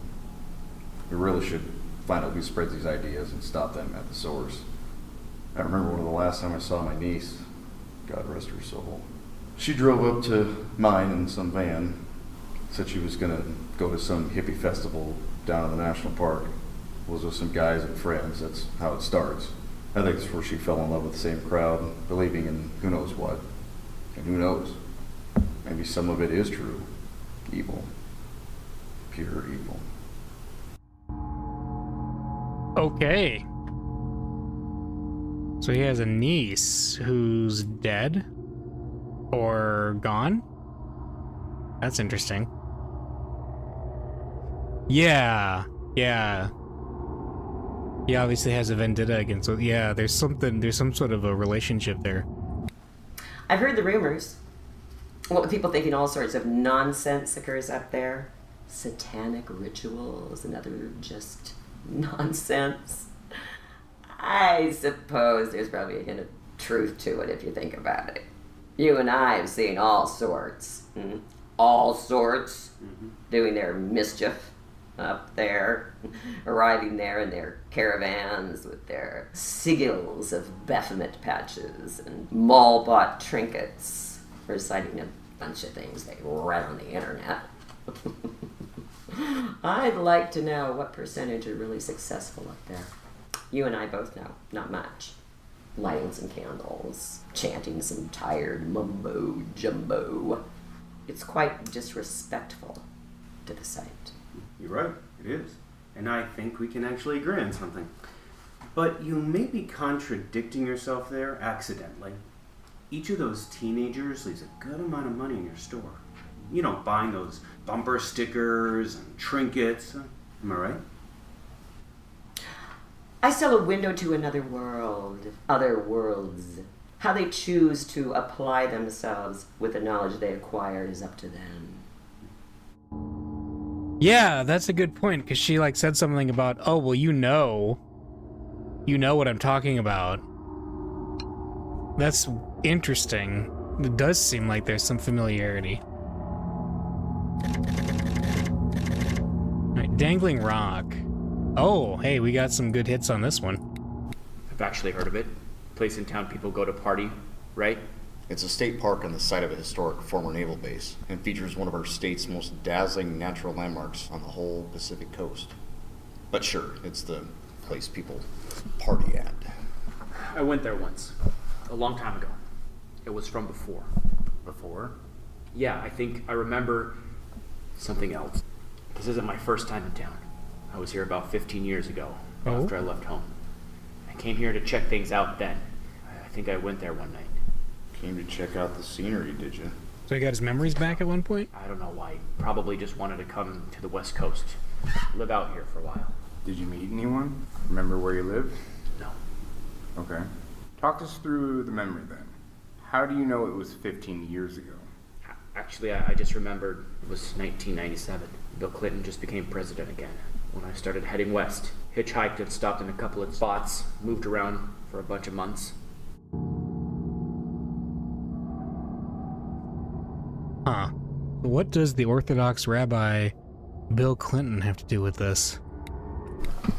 Oh, well, this town's been a time bomb for as long as I can remember.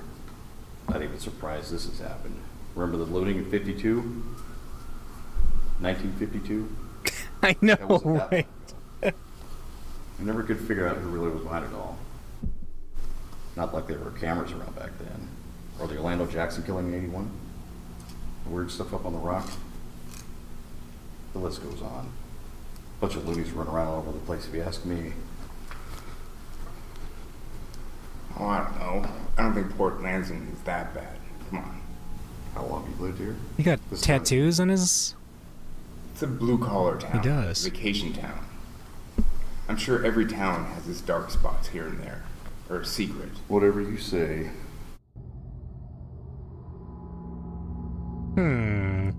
Orlando Jackson? So there's been some weird stuff happening in here in the past? We'll have to look those up later. We've got such silly names for places out here, don't we? Do you know, they call us the City of Dreams. Funny. I have such trouble falling asleep. What with the gulls and other creatures constantly keeping me up.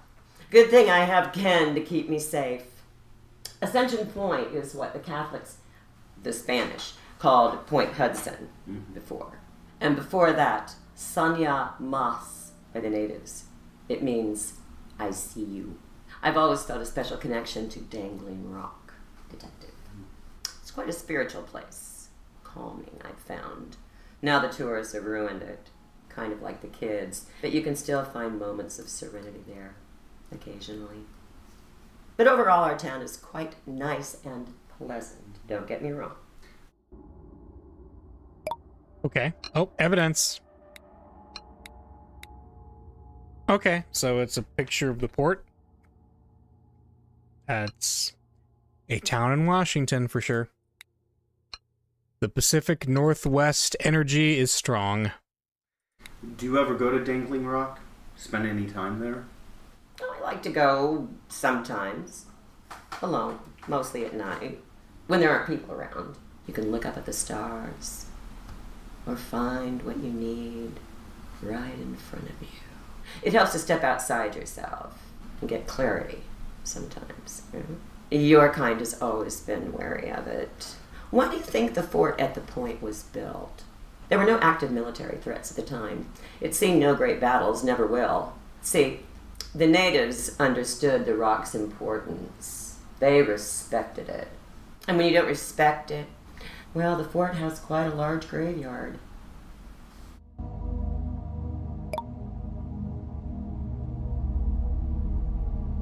More evidence. Oh, there it is. So that's Dangling Rock. I can see why they call it the Dangling Rock. She said there was it Sana Mas? I wrote that down. Okay, that's the only reference. Some other... Let's look up Bill Clinton. He doesn't even show up. There's a conspiracy. Yeah, that's... Yep. Bill Clinton's behind this.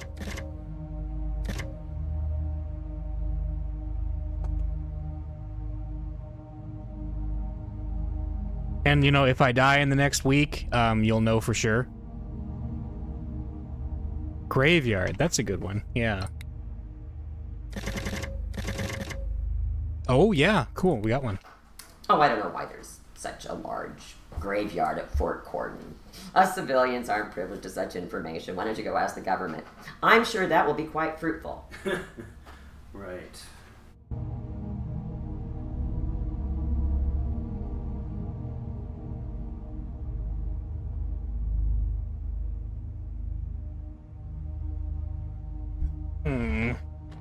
Okay.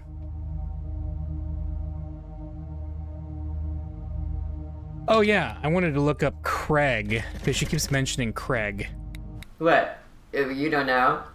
I thought officers in your profession were meant to have their ear to the ground, be abreast of what is happening in their communities. Well, no surprise here. Natalie had a tryst with her neighbor, Craig. Apparently, Mrs. Morgan and her had been feuding for decades, ever since going to school together. These sort of competitions between women can really get out of hand. Well, what else do you know about the affair?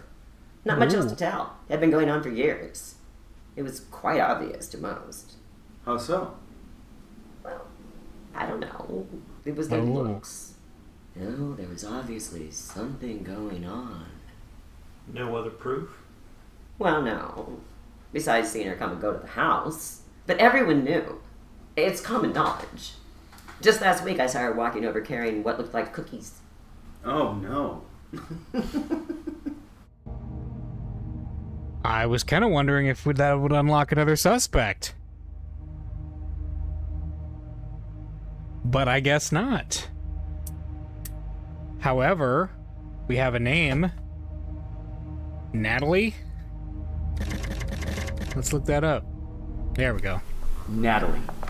Natalie sounds familiar, but no. Interesting. Okay, Natalie, sounds familiar. What was your relationship like with the Morgans? I was close to the parents, Craig's parents, Alana's grandparents, before they passed on. I get along great with Craig and Alana and his current wife. Current wife? Claire? Oh, thanks. Claire, okay. Yeah, they're fine. They come and stay for a weekend or week here and there, and that's about it. It's their vacation home now. Their main residence is back in the city. But I'm not sure how often they'll come here in the future. I couldn't imagine living in a place where something like that happened to my family. Yes, that. And they had been fighting recently also.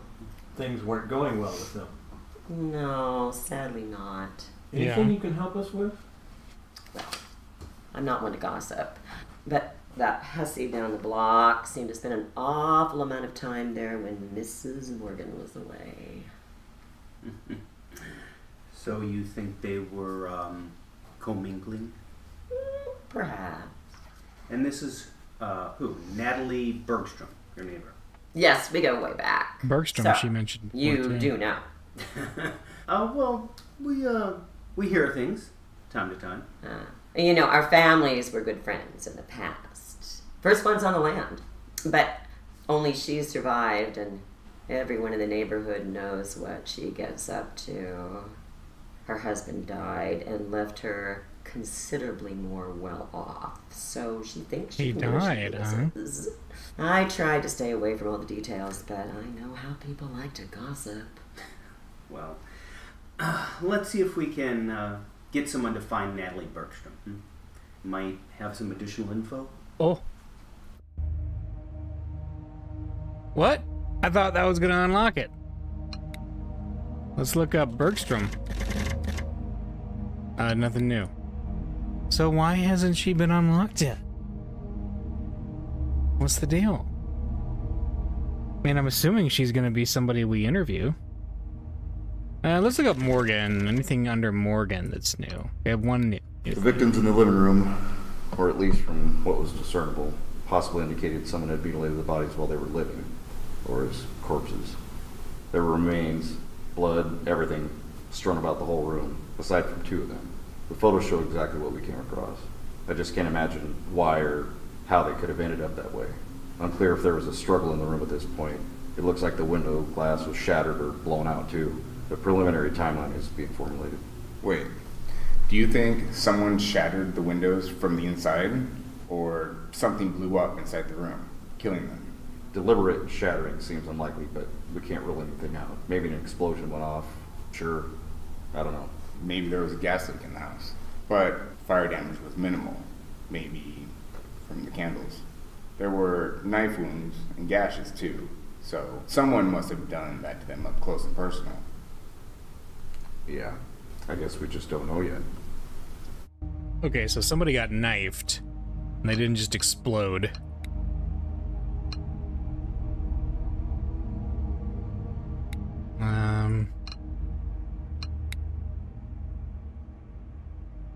Yeah, a gas explosion would have been noticed, you'd think. I'm gonna look up Orlando, because he mentioned that. I guess not. There's only one. Jackson? Nothing. Okay.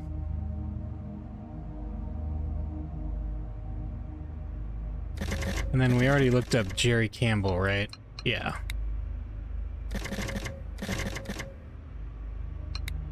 Okay, I'm just...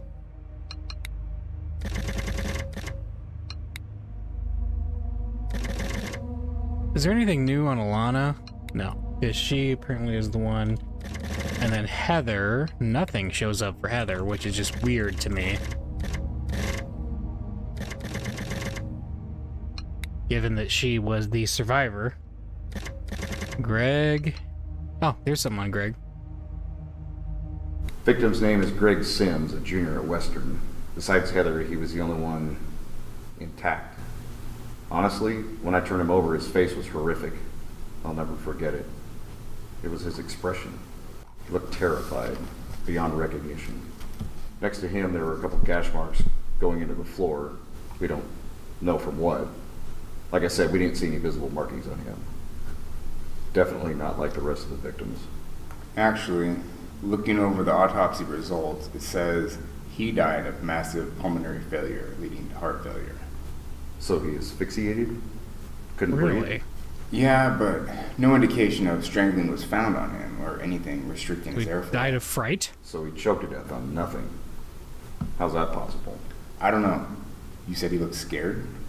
It was his expression. Can you die from being scared? Yes.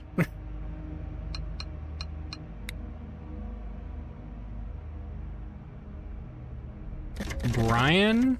Anything on him? Nope. And then Emily. Okay, so we're getting anything there. How about bipolar? That was something they mentioned about. No?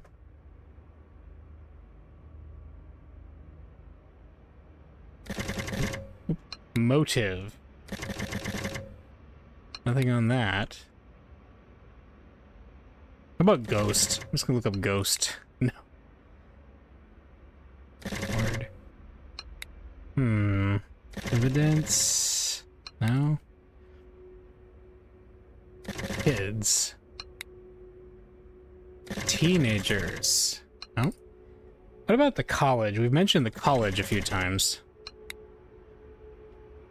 What was it called? Western? There we go. There's a new one. We've notified the school of the deaths, yes. They said it was that they were extremely sad to hear the news, and no doubt the student body will be too. I expect memorials, candlelight vigils, news spreads, the whole works. It's already all over the network stations. Jeez. Yeah. The three-ring circus is definitely starting. Okay.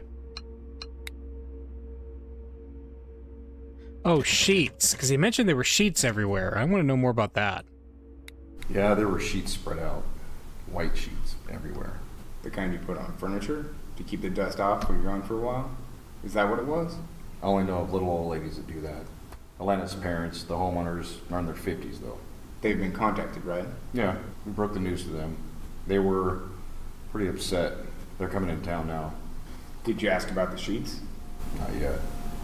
If you're trying to keep the furniture clean, you would only put them on the furniture usually. Is it possible the kids brought them from school or got them here? I don't know. No idea where they came from. We can probably find it, though. They were burned up a little, too. Must have caught fire.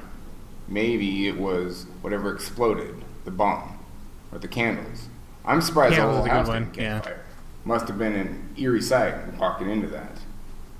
Red, white, and black. All over. Not much else for color in the room.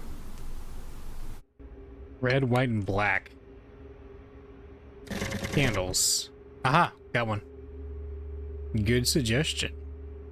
So, we still don't have any theory about the explosion. As far as what might have caused a small amount of burning, right? Right. We just found a couple of candles and that's it. Fire damage isn't located near all of the candles necessarily. Any idea what that means? Well, if the candles cause the fire damage, you'd expect wax. Part of the wick nearby, for example. Burn traces. We don't have that here. It's weird. And no evidence of anything that could have exploded either. Yeah, no chemical residue, nothing. Just an explosion out of midair, like a shockwave. Interesting. Interesting. Oh yeah, they also mentioned that Caleb's brother was looking for him. Hey, there we go. You never talk about your piece. Like I said, you don't know much about your background. Spontaneous combustion, yes. Anymore. All of being my brother on the East Coast died out. My marriage ended a long time ago. My niece Jessie was 19 when she passed on. Lived here in town at the time. So she is dead. Stayed around here at least. It's been 15 Octobers since she died. Yeah, there was a house party. 15? That's all it took. Only one who died there. God rest her soul. Sorry to hear that. Yeah, it was all over the news back then. You probably heard about it. We have a really good year down the line, so I'm sorry to hear that. Just watch your kids run with. Or see anymore. So his niece died 15 years ago? Oh, we got some evidence. Ah! Young Burns victim succumbs to injury. Port Landsend Jesse Abrams, 19, of no fixed address, died yesterday. She was in a coma at St. Michael's Hospital. Following 3 weeks in the ICU burn victim unit. She is survived by her family on the East Coast. She was one of several victims of a deadly house fire on the city's west side on October 30th. October 30th! She died October 30th, 15 years prior to this event, which took place on October 30th. Connection? Probably not. The other victims escaped with minor to severe burns, and she is the only fatality confirmed from that incident. Firefighters blame a combination of carelessness and overcrowding for the fire. She was just a great kid, says longtime friend Mark Thomas. She didn't deserve to go out like that. Police are once again reminding residents to demonstrate good fire safety practices over the holiday period and to report any large gatherings of people. Jesse's remains will be held on the Don Simpson Funeral Home on Michigan Avenue until Saturday. Okay. Where was I? Well, since when did I become a suspect? Well, I just think it's better to get this all down on paper while you're here. At this point, I feel like anybody could be a suspect. Might as well chase down all possible leads. I suppose you're right. I'll remind you, however, that I said I never met these kids. I wanted to here to give my deposition, and I'm not a suspect. But I'll entertain your question, since I'm under oath, and I honor my duties as a law enforcement professional. Last night I was at home, in bed after a long day. Alone, right? You're not married, correct? Realized all this time we've been on the force together, I don't know much about your home life. You know, I've got 2 kids, and I'm married. You never wanted that? Settle down, I guess? I was married once. Briefly. But no, I suppose I never really found the right woman. I was too focused on my work. The hours here just don't allow for much of a social life. So he's a loner? There aren't many eligible women here I like in town anyway. And to answer your question, of course, I was alone. Not many women I like. Interesting. This guy's got that Sigma energy. So we just got the email records and phone records from your house and theirs. Your alibi checks out. Looks like you did email your brother the night of the crime. Good work. Although that can be faked, but I'll cross you off the list here. If my pen works. Not sure what you're crossing off since the list is digital, but here, use mine. God, what the hell was that? Got shocked. You okay there? Well, it felt a little funny. Almost like electric shock. Weird. I just hope it's safe in here with all the faulty wiring and whatnot. It went through the table. What? 4 messages. Holy crap. Kaylee. Hey guys, it's Kaylee. How's it going? Hope your investigation's going good. Andy in IT wants to connect right now, LOL. Says he's got an update for you. Is it okay if he logs on? Captain O'Shea, sure, go ahead, put him through. Andy at tech support. Hey everyone, so I wanted to give you an update on the technical errors you've been experiencing. Now we're talking to the third-party vendor looking after the servers, and they're seeing the traffic initiate from our side, but for some reason the requests aren't going through all the way on theirs. We're working on it now. I'll provide another update shortly. Okay. Thanks. Well, I guess the follow-up that we're trained to ask is, can anybody corroborate that you were alone last night? If you're implying that I might be lying about being home, then I suppose you could go to the phone company and triangulate my cell phone signal that night. I was home. Don't think anyone saw me come home, and I didn't talk to anyone, so no. No, it's okay. Just going down the list of things I need to cross off. I would like those cell phone records. Oh, I also sent an email to my brother in Connecticut right before I went to bed from my house. Sure. When was that? 11 or 12. Okay. Well, we will have to double check on that, and we will get those phone records so that we can give me cross the you off evidence. those, potential suspects. Sure. Give me them. What was the long day you had? We just had a lot of errands to run around town. Patrol stuff? Yeah, patrol stuff. We don't have you listed as responding to any calls. Anything noteworthy happen? Not that we get many, but did anything noteworthy happen? Not really, no. Just busy? Yeah. That okay. He's got a lot of gaps in his story on that night, and then also he seems really quick to want to railroad Caleb. So I'm not saying he's like super sus. He's like mildly sus. No, white. So the white, okay. Black and red. Okay. Just had that down on my list. Mark. We mentioned a Mark. No. How about Ken the dog? Hey, Ken gives us a couple options. My alibi? I'm not sure why you would need that. Actually, that's a bit rude. Where was I last night? I'll tell you. I was at home, sleeping, alone, with Ken at my feet, our usual time, 9 p.m. And slept the whole night through. Yep. Never left or got up for any reason. Correct. And you never heard anything. Like windows shattering down the street. No. And then we woke at our usual time, 6 a.m., and had some tea, tended to the garden. No. It's nice to see the neighborhood wake up.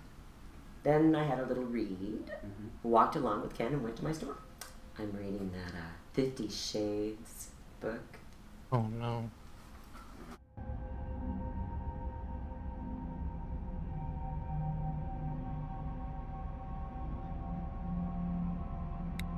Tell us more about your dog.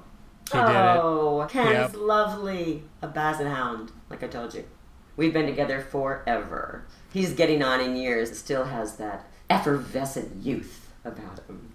I brought a photo, if you'd like to see him. Put that in evidence.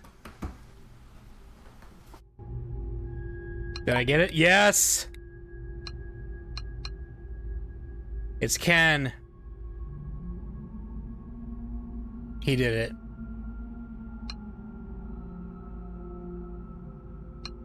It's not knife wounds.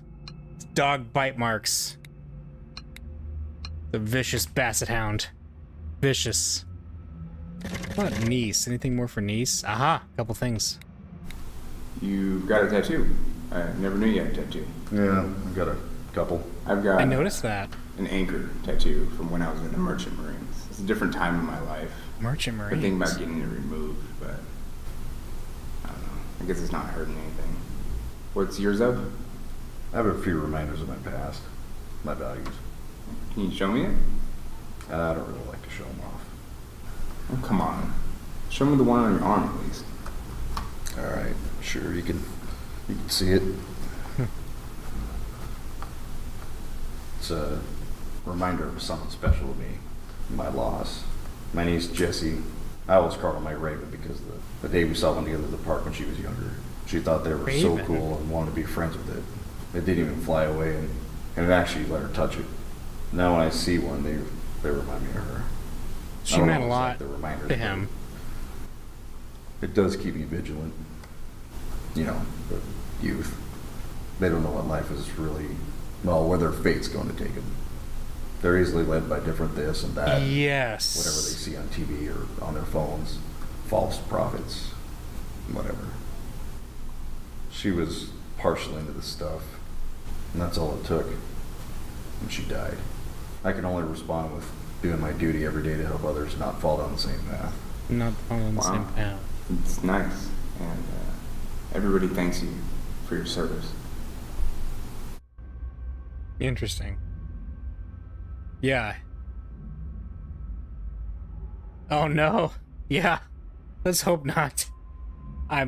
He could be. He could secretly be the dad. Yeah.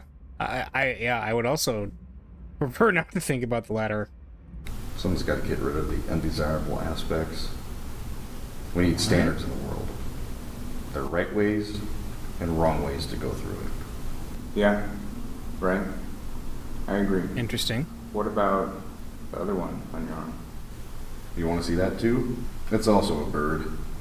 A different bird. Two? What is it? Yeah. This one's a bird of prey. An eagle. I don't really want to talk about this one. Just something else that means something to me. No problem. What? It looks pretty cool. I don't want to have what happened to my niece repeat itself. Right. It's understandable. I think most people in this town would agree with you, though. Most people? Yeah, most people in this town seem to look after each other. Sure, there's a couple of bad apples, and that's why what happened on the street is so crazy. Virtually no problems, and then that. The neighbors, the whole town, they're gonna need some time to get over this, for sure. Do you know if any other witnesses, neighbors saw anything? Not that I know of. So just the one witness? Yeah. What's her name? Ruth. Ruth Forsbrand. Right. Okay. Oh, so we got some evidence. Ah, is this the tattoo on right forearm? Okay. That's the eagle? I want to look up eagle now. Nothing. Okay. What about Raven? Because he said he referred to her as his Raven. Which, by the way, is kind of a weird thing to just randomly call your niece. Scars? Uh-huh. Oh, yeah. Good point. Prey. Nope. About bird.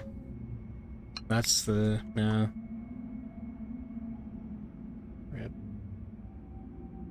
Well, Scars showed something up. Let's look at some more Caleb's videos. Fine. Here you go. Don't say I didn't warn you. I hope you haven't eaten lately. Bird was not, in fact, the word. God, what is that? What? What is what?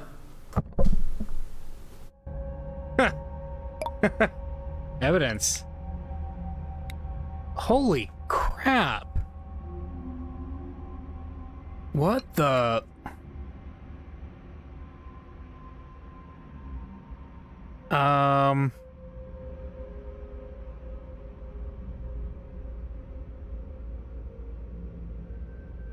Okay. So his... This is not normal. This is decidedly not normal. What? So I have some scars. People go through different things. We're all survivors. We all have our scars. You think you were in a fire at some point? And how many times? Yes, some. More like a pyromaniac or something. Some of those look pretty fresh, too. Do you mind if we take some photos of your scars? Kaylee already got a photo of that, actually. From the exam.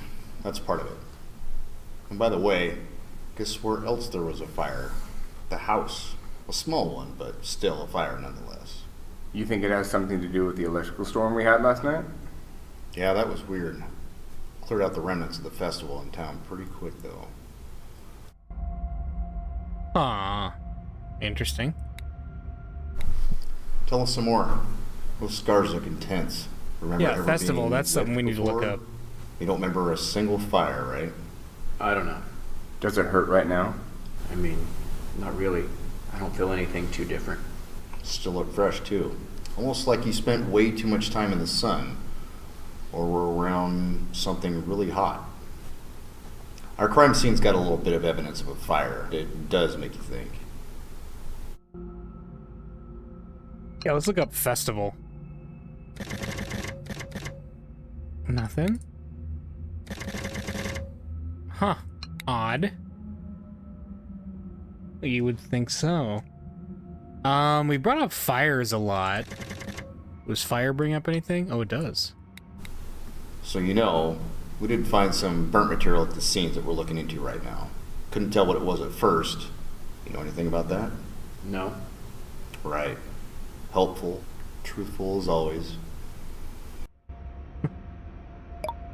Oh, messages. One thing you have to remember with this case, and something I really don't like about this subject, suspect is how evasive he is the whole time. Unfortunately, it's a recurring theme in the case, complicating things for you.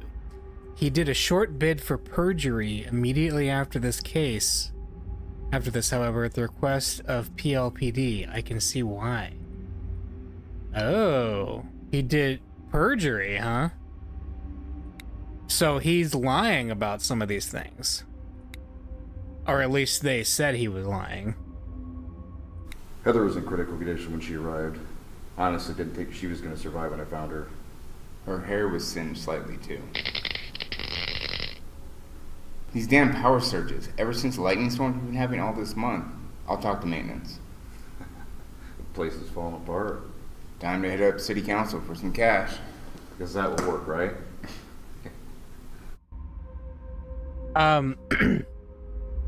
Well, this is actually a cold case. Like, the story is that this is a cold case we're currently investigating from a long time ago.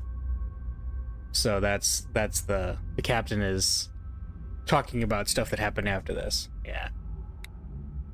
Could the fire have been put out by someone? Or why don't you think the whole room caught fire? Oh, yeah, no problem. Maybe Heather did it before she passed out. I suppose it's possible. She was kind of injured. True. That is true.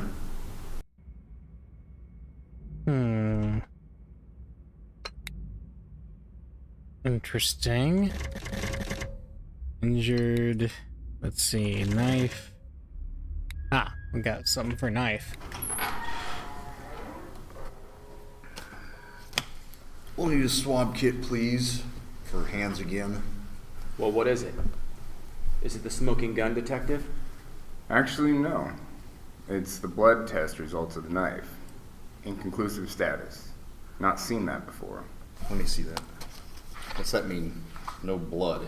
RSID came up negative, and Hematrace did too. Let's run it again. Or try the luminol. The tests they did were more accurate, but we can run it again. Maybe the machine's broken. Or send it to Seattle. They have better equipment there. We can try that. They also did a general ID test, and it says foreign matter unidentified for 14 to 32 substances found on the knife. The rest are dirt, fibers, foodstuffs. No blood. Yeah, let's run it again just to be sure. Let's get this guy back to do our wellness exam. Is someone here to check him out and swab him down? You can refuse to do one voluntarily, sure, but things are a little different now that you're under arrest, pal. Okay, so they did put him under arrest. Oh, evidence. So, this is the knife.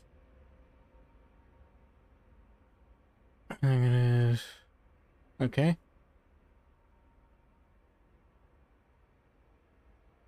According to ADA, hemoglobin traces represent optimal control in non-pregnant blood test cases. This say result is consistent with non-positive identifiers of hemoglobin control test cases. Okay, so there was no knife or no blood on the knife. And in that case, there was no knife on the blood. Think about it like that. So, interesting. I'm feeling Caleb's getting vindicated, but, you know. Yeah, that's interesting that his reaction to that was, nope, gotta be wrong, rerun it.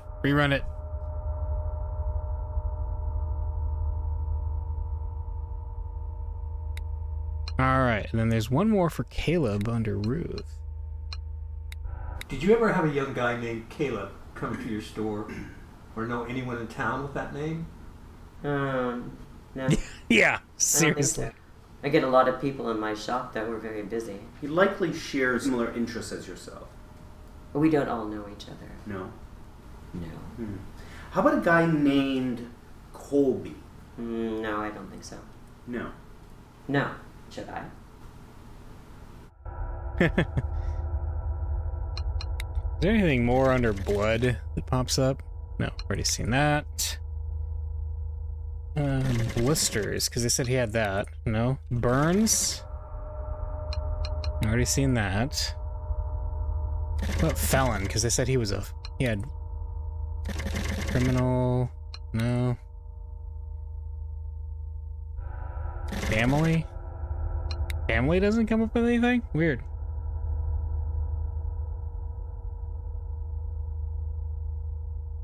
Claire. No? Because they were talking about the Morgans, and we already have the Morgans pretty much. Motive. How about that? No? That's weird. Motives. Murder. Yep. So we've seen those already. Murders. Hospital. Ah, here's some. After clearing the house, paramedics arrived, went inside. We then established identities from the victims belonging in the house. I now know that the victim I found alive was Heather Gardner. As mentioned, she was alive, barely breathing on her side, and we got a partial heartbeat when we found her. She had a lot of cuts and other wounds, and we immediately rushed her to St. Michael's Hospital in critical condition by the EMTs. She must have been a fighter, though. We pulled the skin from under her nails, and she had bruising on her arms and other defensive wounds. Maybe she'd fought back in the living room when she confronted the attacker. Rick, she was in bad shape. I honestly can't believe she's alive.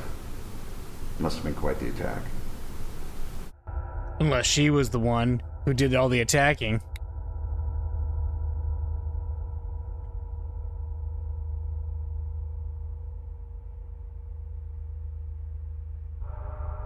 What about values? That got brought up. Values? Yeah. The Main Street rats. Emboldening the town's image. Find a pile of trash, they're not far off. Picking through most of the time. What about them? We're nothing but trouble, honestly. And people tolerate them. Enablers. They give them money. I sometimes drive by 4th near the theater a lot where they congregate and wonder, is this the end? Are we in the end times? Ever since the mid-'80s, we elected that liberal parasite of a mayor who wanted Landsend to become a young town with Bohemian-style culture instead of staying true to our roots.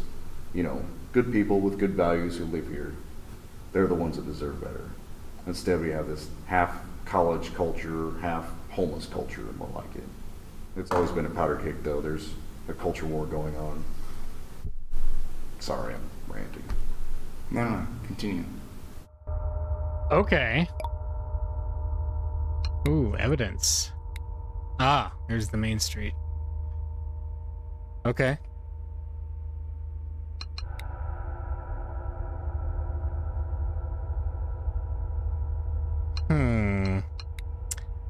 Lieutenant Colton is interesting. Certainly.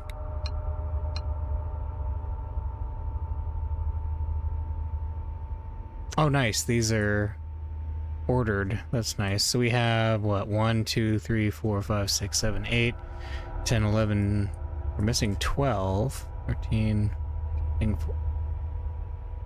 17, 18, 23, all the way to a 37. Okay. 49. That's a lot of videos for her. 43.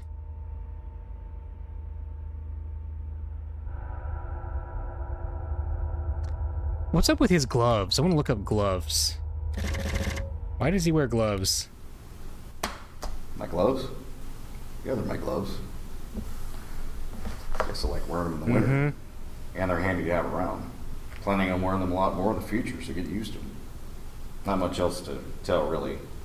I do get made fun of by the guys sometimes. Well, they look warm.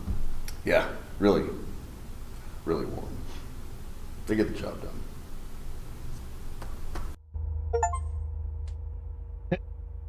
If the glove fits. Cool.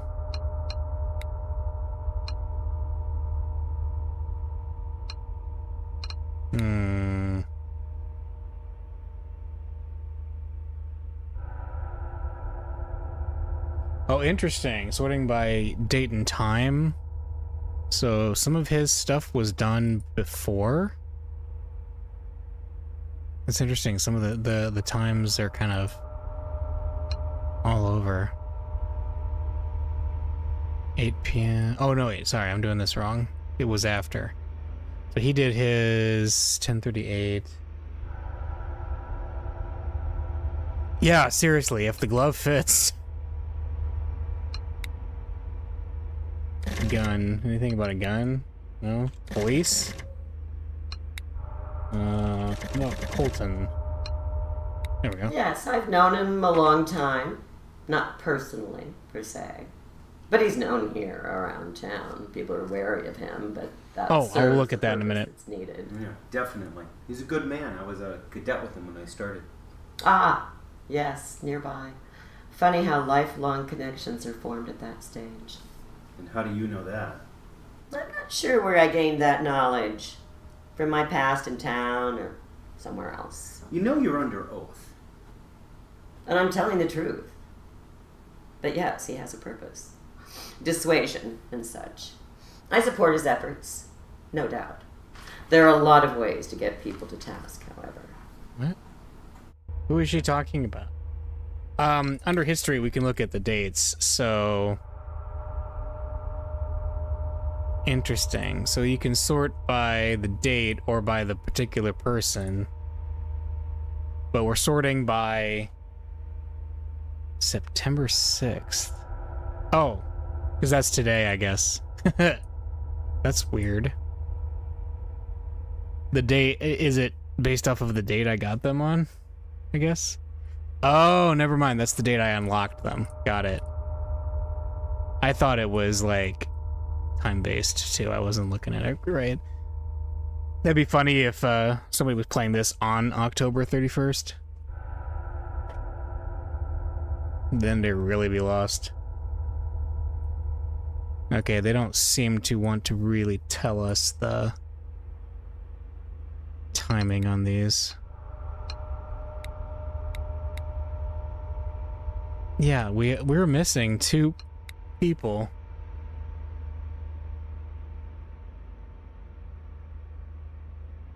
Let's see, Ace. That was a 1. Aha.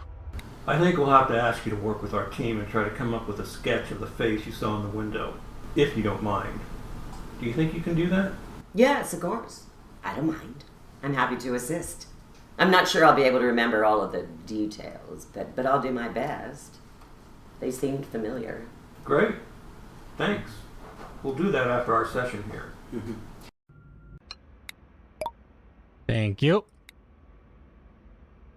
That's the face she saw in the window, huh? Huh. Not sure what to think about that.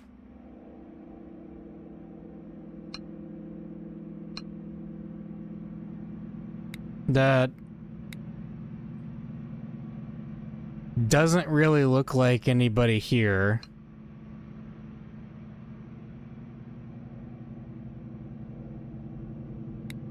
Yeah, this was seen after the murder. She saw a face in the window, and then she saw Caleb walking around the house. So that's odd.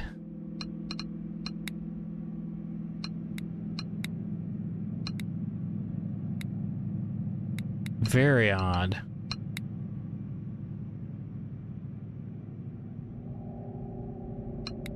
Let's see, what about perjury? Did that bring up anything? No? What about lying? Lies. See, we already looked at the house. Yeah, we got all the house stuff.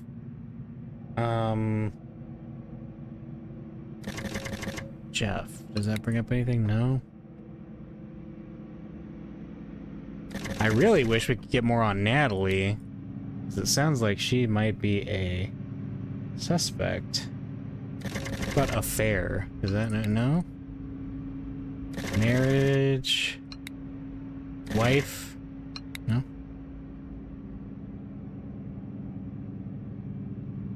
News. That's... College didn't bring anything. Students. Nothing in particular there. Terry.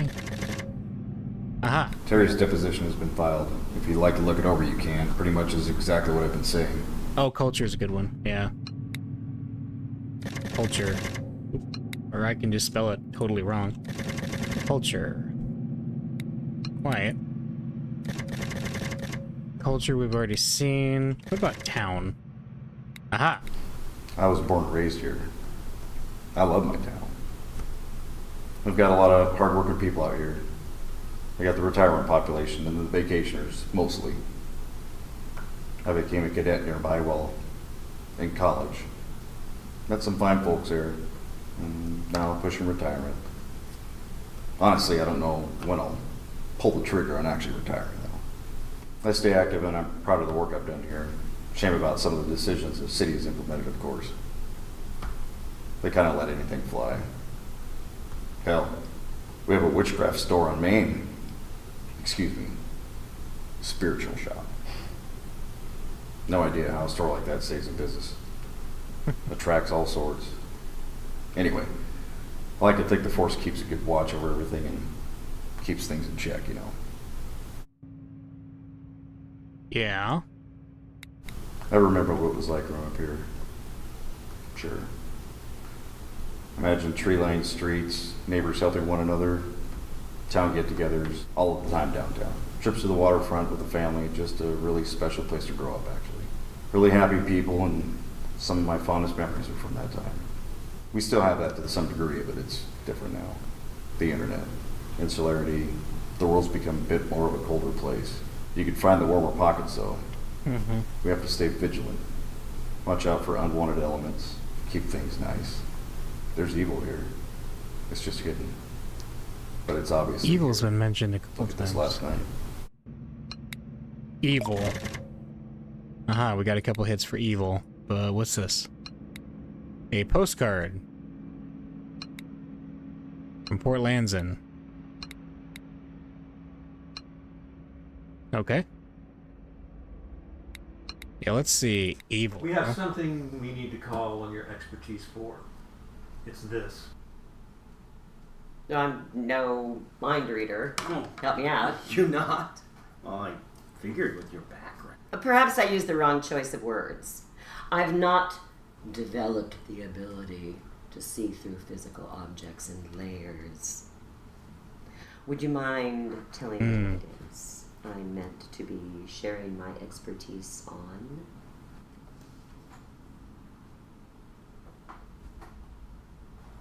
It's a tooth. That is a tooth. A big one. Right. Well, what's it doing here? We found it at the crime scene, the victim's house. It was in the wall. In the wall? What? Yes. Well, what was it doing there? We thought you might know. Oh, I see. Because of my shop. Your kind never liked my shop, did you, Michael? Oh. Well, if you must know what you're looking at is likely What is Michael's related kind? to folk magic. From the subtropics. I assume talismanic in nature. But for what kind of spell, it's hard to guess. You could enchant or bind an incantation to someone. It could be any number of things. So it was personal. Someone at the house wanted to target someone. Quite possibly. If it were used offensively, belonging to one of the deceased, well, it doesn't get much more personal than a part of someone's head. Well, all of the deceased victims had intact teeth, though.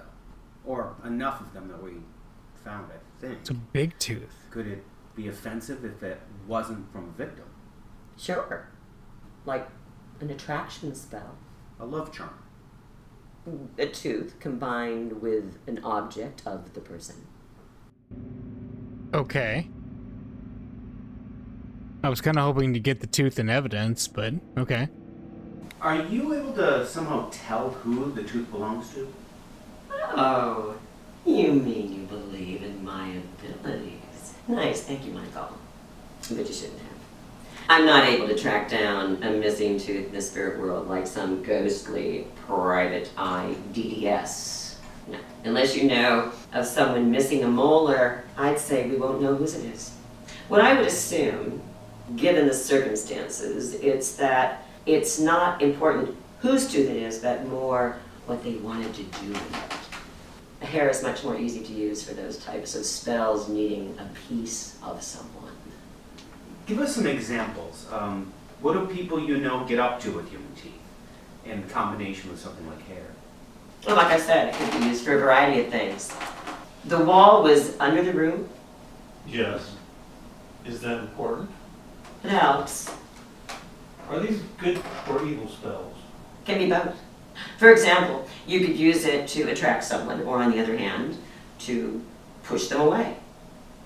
But such black and white lines, good and evil, don't exist in my community. Teeth are more often used as protective charms, defensive in nature. But it's hard to say anything definite, although likely a powerful spell. Powerful spell, huh? Hey, where's that tooth? Let's look up the tooth. Nothing? Teeth? How about spell? Magic. No. Ritual. Potion. No.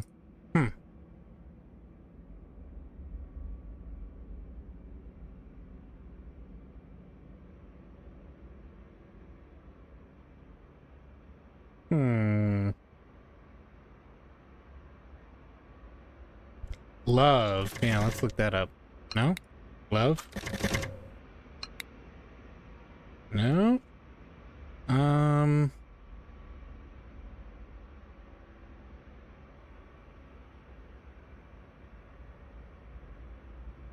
Interesting. So what?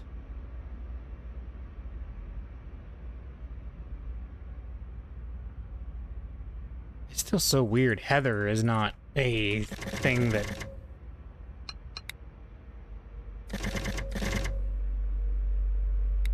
Funny, Gardner shows stuff up, Heather does not.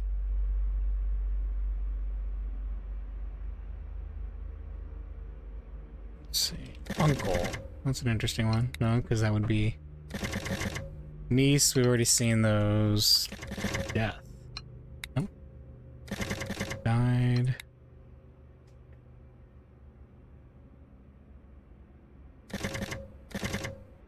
We already got that. Devil. There's a lot of like... I'm kind of... My big list that I have made. Oh yeah. Attracting? Attraction? Oop. Attraction. Nope. Enchanting. Binding. Those are showing up there. Magic. Goes those up. Wall. Nothing shows up in the wall. Living room. Already have seen that. A basement. That's a good one. Basement. Nope, nothing there. House, we've already kind of gone through. What about street?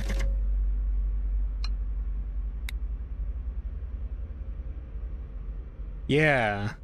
I also said the wall was below the room. Morgan. Already did that.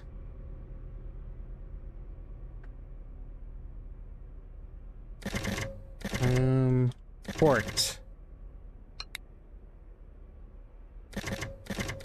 Landsend. Washington.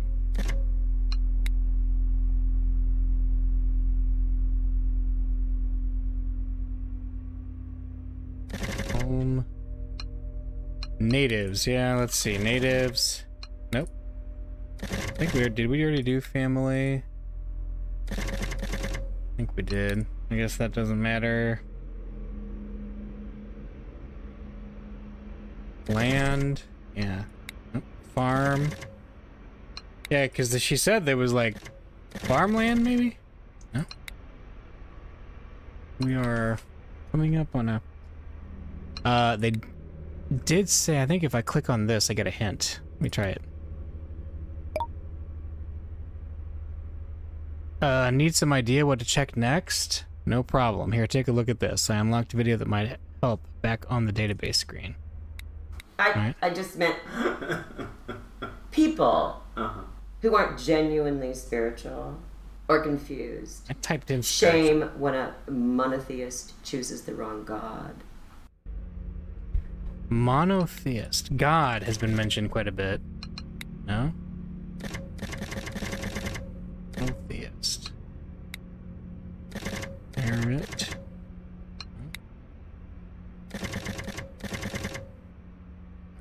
So many deities we have. Deity. Because he's...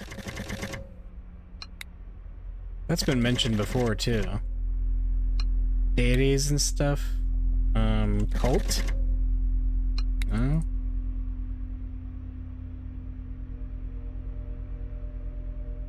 Well, that is interesting, for sure, but it's not anything I would say is like... So many deities we have on our little planet here. It can feel quite crowded and confusing. Which one is the real one? That question would be a death sentence in some parts of the world. Why is it a competition anyway? Especially when we all know who the real ones are. Anyway, Michael. At least that's the line that Force draws.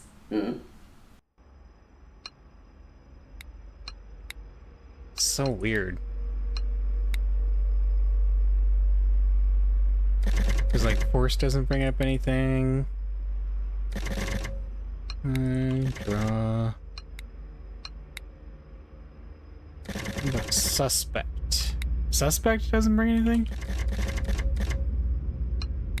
Michael. Yeah, let's see. Michael. She keeps mentioning him. No?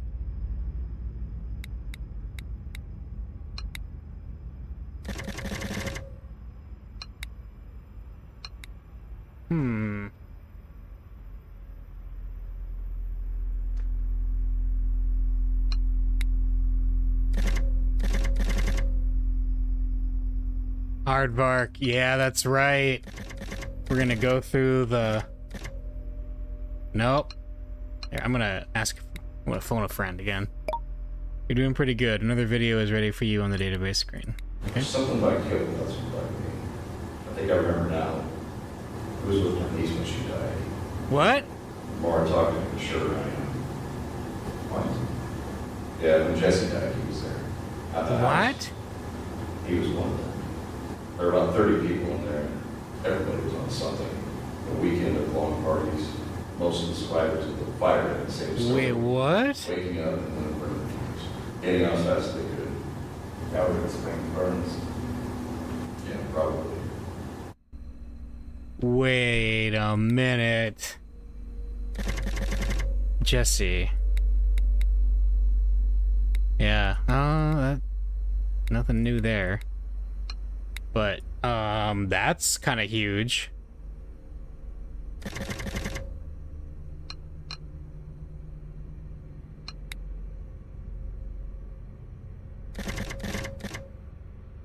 Nothing new for victim. Wow. That's kind of huge. Yeah, let's see. Burns. We've already seen those. Fire. Already seen those. What about accident? Nope. Drugs. That kind of shows up. Pipe.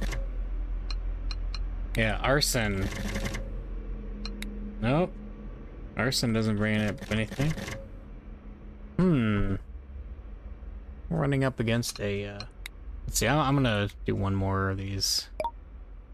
One more. What? It's my lighter. Lighters get passed around all the time. I don't know where I got it. Looks pretty fancy for you. Because I'm fancier than you.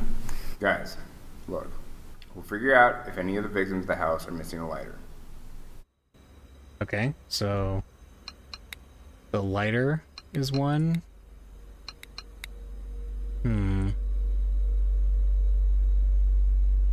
Did we look up tattoos? Alright, that's... That doesn't bring up anything.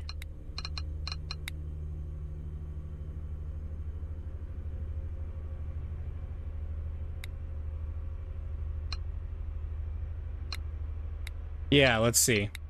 Lighter.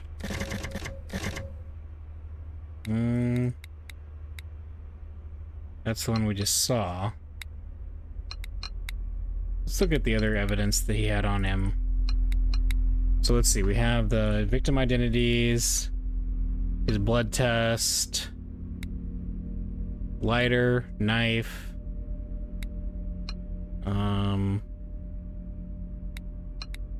what about Bell? Did I bring it? Nope. Shows. Nope. Yeah, report. Missing. Report. Report. Nothing.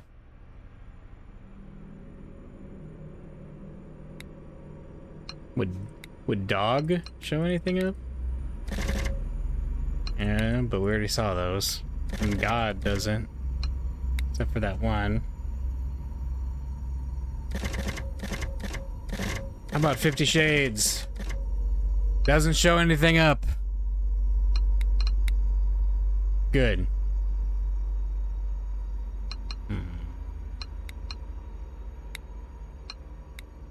1981. Yeah, because he brought up that.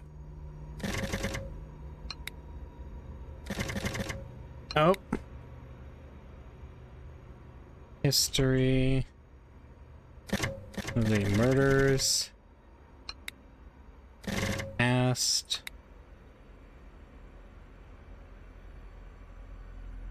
Evil. What? Demon. Oh yeah, October. That doesn't bring anything up, really. October 30th. Ah, here we go. My day yesterday was pretty routine. I checked in here at my normal time, looked over some emails and reports, and then checked out the patrol car. Probably around 11. Got out on the road like normal. Yeah, seriously. Store called in some vandalism, which I confirmed. Miss Hopkins reported her cat missing again, which turned out to be behind her house. And then I spent some time trying to catch speeders coming into town. Catch any? Nah, slow day. Anything else? Nope, that was pretty much it. Here's an interesting one. Alibi. I already got that. So he said what? Vandalism? Vandals. And then a cat. Nothing for a cat. Missing, doesn't bring anything. Oh, missing person. No. Missing cat. Speeders. Nothing. Okay.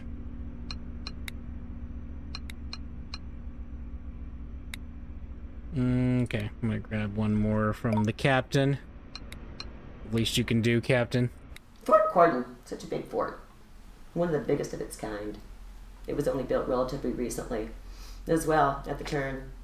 Apparently built to protect the coast. Not sure from whom, though, at that time. The British, Spanish, Chinamen, Russians, Canadians, not sure who they were so afraid of. Do you know? I don't. Do you, Mike? Now, the official line was that it was for coastal defense. I'm not so sure. We can be so afraid of our own shadows sometimes instead of embracing them. And then, what? Yeah. It became a facility, a prison for children. Oh, excuse me. A rehabilitation center for troubled youth. 17 and under. And if you escape, never to be heard from again. All the while, we now know the military never left, and that they kept the cistern underneath drained. Who knows what they were doing down there? Oh, weird. Yeah. Wait, we got a message and evidence.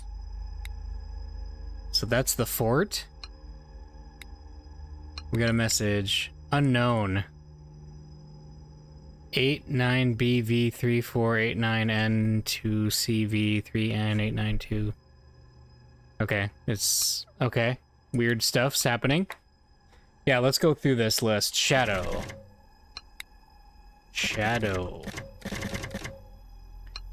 See, Fort. And we got that. Mike. Host. Surprised. Prison. Aha! Here we go. Barbaric place. Better than the great public asylums we had to house the mentally troubled, but not by a long feather. And for children, too, essentially. I suppose some were in a rush to be adults. But there were always stories of young people arriving and never to be seen again. Who knows? Likely shuffled out, aged out to prison, but some hopefully to better places. Likely many disappeared in the system. Doesn't take much, I suppose. We can be quite cruel as a society to those mentally unsound or different. Okay. This is a new whole element to this thing. Facility, no. Children. What about rehabilitation? Okay. Cistern. Ah! You ever been underneath the fort? Fort Cordon? Underneath? Yeah. The cistern. Cistern? It's a big open enclosed area, usually underground, where they held a lot of water. Back before they had plumbing systems, they could store water that way. At the fort, they made one to hold water in case of fires. I wonder how often it got used. So you ever been there? Kind of sounds familiar. Going to a lot of underground storage tanks? Okay. So I've been there. A bunch of guys I was with broke in one time. I didn't know they had broken in until after. Nice. So how did that go? Alright. We just checked it out. It was dark as hell, so we couldn't see much. The sound in there was weird. It was huge, and we got kind of lost from each other without any lights. I kind of just stumbled around for a while until I found my way out. Anything else happen?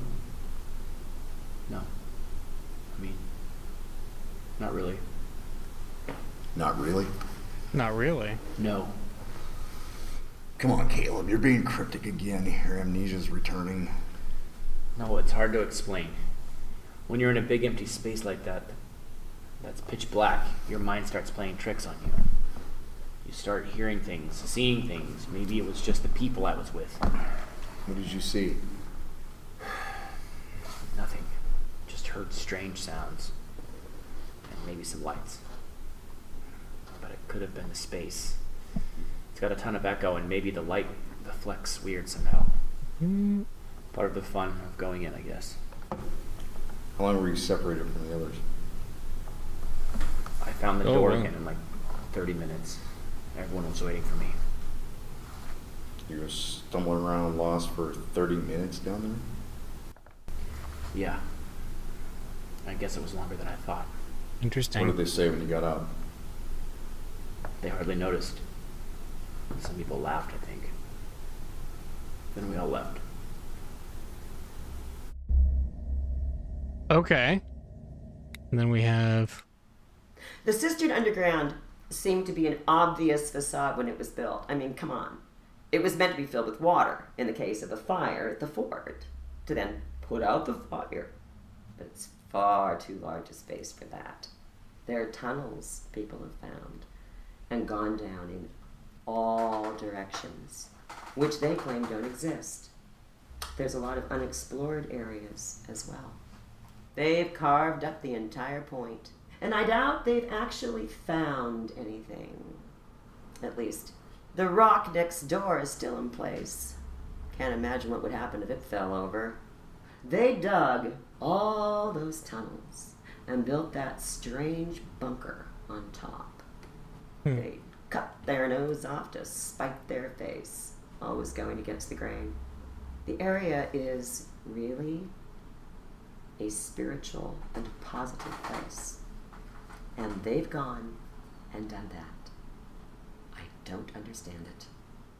I've been down there once. They opened it for a public tour a few years ago, which have, of course, stopped now. Musicians have also come to record there because of the acoustic properties. They seemed fascinated by how it sounds, the large space. I think it's all guys, though, to hide what they're really doing down there. Investigating the site, or who knows what sort of experimentations are going on down there into the area. Can we talk for a minute, please? Excuse us.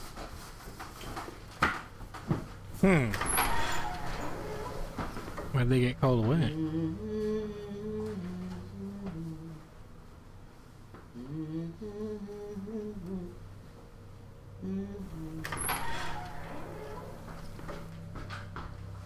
Well, we've got some news. I'm here. Wide awake. Tell me. We got her. The survivor, she's pulled through. She's being brought down now. Good. Hey! Heather! We actually got her. Alright, go ahead and make yourself comfortable.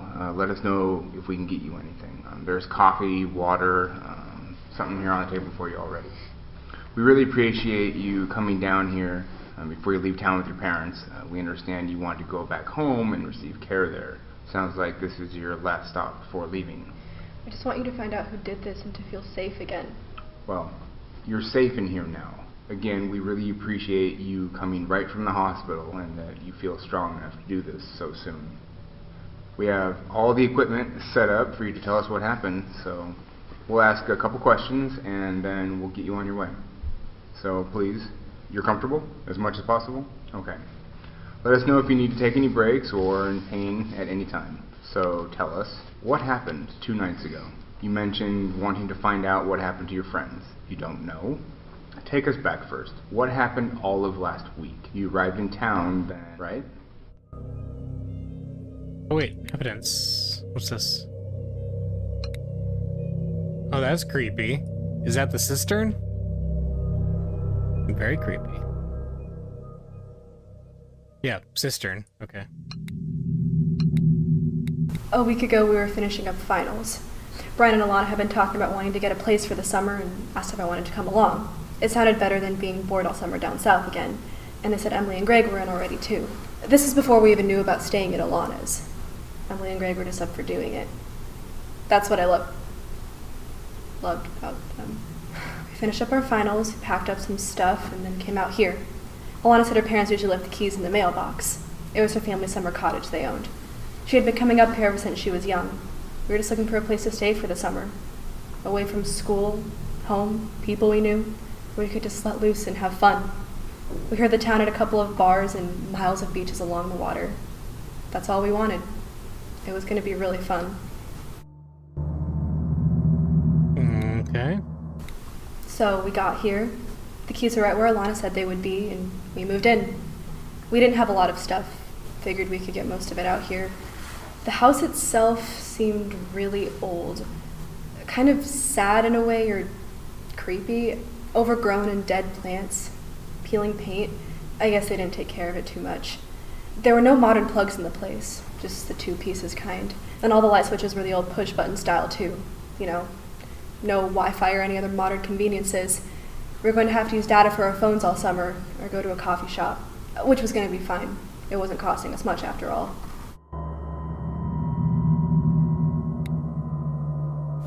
Last week was fun for the most part. We go to beaches during the Yes. day, went kayaking, Flip that crack hiking house. in the woods. I looked at a couple places to get a job too, and then we went to that stupid rock thing. I think Brian and Greg jumped off of it. They kept trying to get a picture just at the right moment when they were jumping. Thought it would be funny, one of those pictures. Then at night we'd have fun too. Go to bars or just stay at home. And then that night happened. I can't believe it was only 2 nights ago. It seems like it was longer now. You've been through a lot. It was just another normal night for the most part. We went to the bar downtown after stopping by the festival. I think the bar is called the Lantern. We had never been there before. They had some group playing with a female singer who was really good. Not really my type of music, though. So we stayed there for a while. Emily and Greg wanted to stay out and go somewhere else. But it was past 1 and last call was coming up. Plus it was pouring out, so we decided to head home and hang out there. It's not a far walk from downtown. So we came home and played some cards. At around 2 to 2:30, things were winding down. Alana said she was going to bed, and the rest of us were still up listening to music and playing cards. So we're all talking, playing cards, and we look over and this guy has just seemingly appeared in the doorway to our room. What? We didn't hear a knock, didn't hear the front door open. He was just there.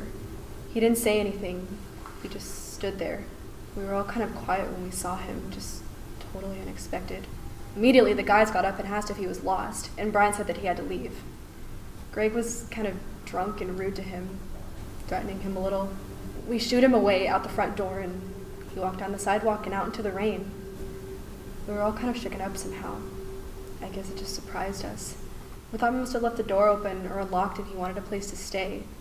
I think we had all had enough then and decided to call it a night. We all went our separate ways and were going to bed. But he must have come back after that. Around 3:30 or 4. Yeah, at 4 a.m. things got really hectic. 4 a.m. Right before 4, I was in the front room by myself, cleaning up the cards and other stuff. Brian and Emily were in the living room, I think, doing whatever, hanging out. Alana was sleeping, I think, and I don't know what Greg was doing. Maybe he was getting ready for bed, or maybe he was in the kitchen. So I'm cleaning up the table, and I hear a loud thump on the ceiling above me. The living room is directly below the main bedroom, where Alana was sleeping, so I don't really know why it sounded different, but I stopped what I was doing for a second. It was just kind of unexpected, really, and it had been a weird night. I think I figured it was Brian getting ready to join Alana to go to sleep. Maybe he was getting changed or something, but it was a loud thud. Kind of made the stuff in the room vibrate a little. I didn't hear anything else, though, so I didn't think about it again. I went back, picking up the cards, putting them away, and then I hear and feel what sounds like an explosion, followed by the sound of glass shattering, a lot of glass shattering, falling, hitting the ground, all from the back of the house. I might have even screamed right at that second, because it was so unexpected. I can't remember. It wasn't a bassy sounding explosion. The most distinctive sound was a really loud crack, and the house shook. Stuff turned off for a second, and then came back on. This all happened so quickly, but somehow it seemed slow too. The details are really vivid, though. So I heard the explosion sound, and I don't know what to think. I'm frozen. It just really took my breath away. And then I became hyper aware of everything instantly. I made about 2 or 3 steps to the door, which was closed, about to see what happened. And I make it a few steps, and then the door opens right then. Not fast or slow, it just opens. And then it was that guy again. That same guy. But this time he's smiling, looking at me. And he had these horrible teeth and this horrible looking face. It was like the wind got knocked out of me. My legs were like jelly. It was like a body blow or something. I fell on the ground and screamed and said, "What are you doing here?" I called out for help for Brian and Greg, anyone. Okay. The guy didn't move, though. He just kept standing there in the doorway with that stupid look on his face. I called out again for help, I think. I got up, maybe asked him what he was doing there again or what he wanted. I remember being really scared, though. I threw some things at him, missed, and he took a few steps towards me. I decided to run, charge past him. I ran straight towards him as fast as I possibly could. I was going to get by him no matter what, and I did. I think I hit his arm as he tried to grab me, but I went past him. I hit the front hallway and went straight back to the living room. As I ran past, I remember someone standing in the room that I caught out of the corner of my eye. It didn't seem like any of my friends, though. They didn't seem to fit somehow. And I was just going, so I didn't get a good look at them. I was running full speed, scared. I burst into the living room, and immediately I got hit in the mouth and head hard. I don't know by what, maybe a fist or an arm or something. I remember flashes of the next couple moments, in pain, crawling, trying to get up. Someone was around me and someone screamed and then I blacked out. I don't remember anything else after that, sorry. Apparently you guys found me there in the morning or something. Okay, thanks. Is there anything else you can tell us? Is there anyone you think could have done this? No, Yeah, that's what it's sounding like. I don't think so. Do you remember anything about the guy in the house? He seems like a homeless guy. Big coat. I can't really remember. She's not talking about the Remember purple any details about the other hat. people? I'm not even sure I saw them. If we give you a suspect photo sheet with photos of different guys on it, do you think you could identify them? I could try. Yeah. Okay. Let's do that. How about at the bar? Did anyone seem threatened there? Or at the home? At the house? What did you do earlier in the day? Also, we can pause for a moment if you want to get out of your hospital clothes and change. Might be more comfortable in here. It's kind of cold. Okay, that sounds good. Okay. So what message? The press really focused closely on Heather's first-hand account of that night. Her recovery so soon after was surprising too, to say the least. Okay. Yeah, that's fine. The lantern, she mentioned that. There we go. I might take this opportunity to run to the bathroom myself.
Let's see this one. Earlier we walked through the festival downtown briefly. That Festival of Fire. We had some food and then went to the bar pretty early. At the bar, we just sat and had our drinks and listened to the singer. It was totally fine. I mean, we were laughing and joking while she sang. I think Alana recognized her. Said it was her neighbor. What did you guys have? The neighbor? To eat or drink, I mean. I can't remember. The drinks were red. I think they had some drink cocktail special that night. Their own thing we didn't eat. And anyone you think that might have been angry with you there? No, I don't think anyone was. But I remember Brian saying a couple of nights before that there was someone trying to pick a fight with him outside of the bar we were at when he was smoking. I think it was just a guy thing though, them being macho or whatever. But I don't disagree that there is a little bit of animosity towards people not from around here. The whole local versus whoever thing. I just decided not to buy into stuff like that. Do you remember what the guy looked like who had a problem with Brian? Yeah, do you remember them?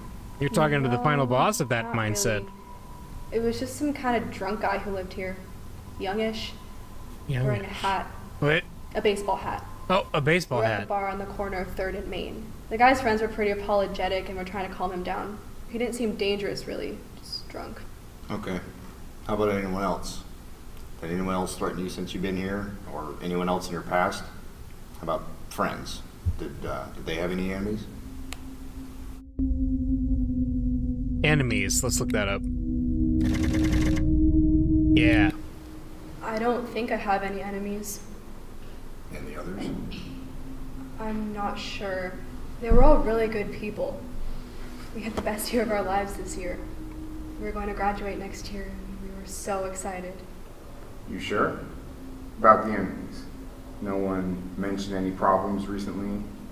We've been trying to Yeah. help you out and have been interviewing local suspects and other people yesterday and today. I'm a slasher. Your Lock friends, me up. Did they have good families?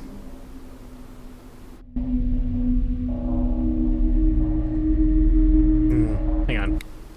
I don't think I have any enemies. I'm not sure. Did they have good families? Let's do families, because she had like that look on her face. Nope, I guess that's fine. She did mention this was the Festival of Fire. Oh my gosh. What all goes on at the Festival of Fire that you've been to? The cops, you guys patrolling, Yep. you know. That wasn't where I was going with my question. We're aware of the event. Well, away from the fun and games, there are some places in town that celebrate in different ways. How so? People think it's the night to do stuff, try stuff. One night of the year. What do you mean, like drugs? No, I mean, that too, kind of, but that's not what I meant. What do you mean? They try stuff. They're more open to stuff. Having fun and serious stuff, like witchcraft. Ha! Witchcraft? Yeah, like spells and stuff. It's kind of what this town is known for, you know. Wait, what? Really? That's what the town is known for now.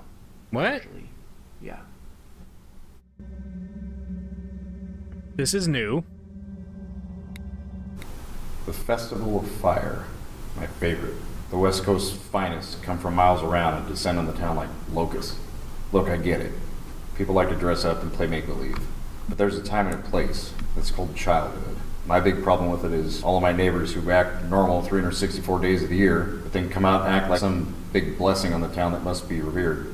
You already get Halloween the next day, so do we really need to drag this out for another day? Hop on your broomsticks and...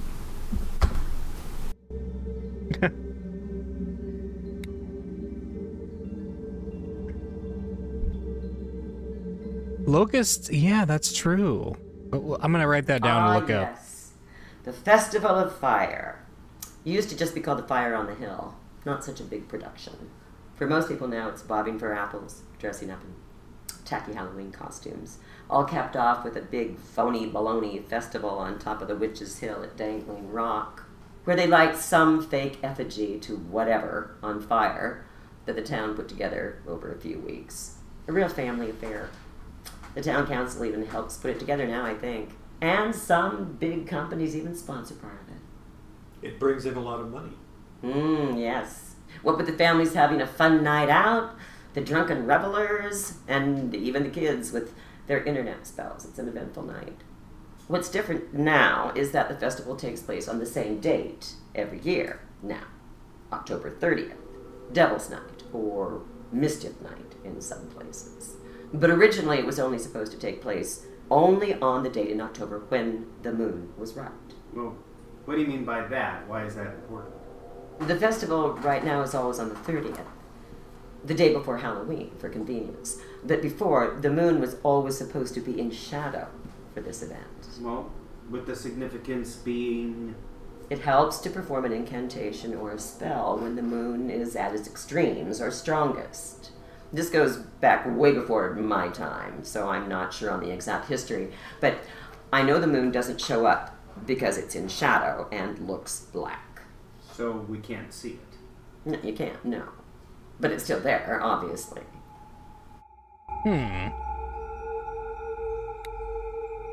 Is there anything else you remember at the bar? Like what you had to drink?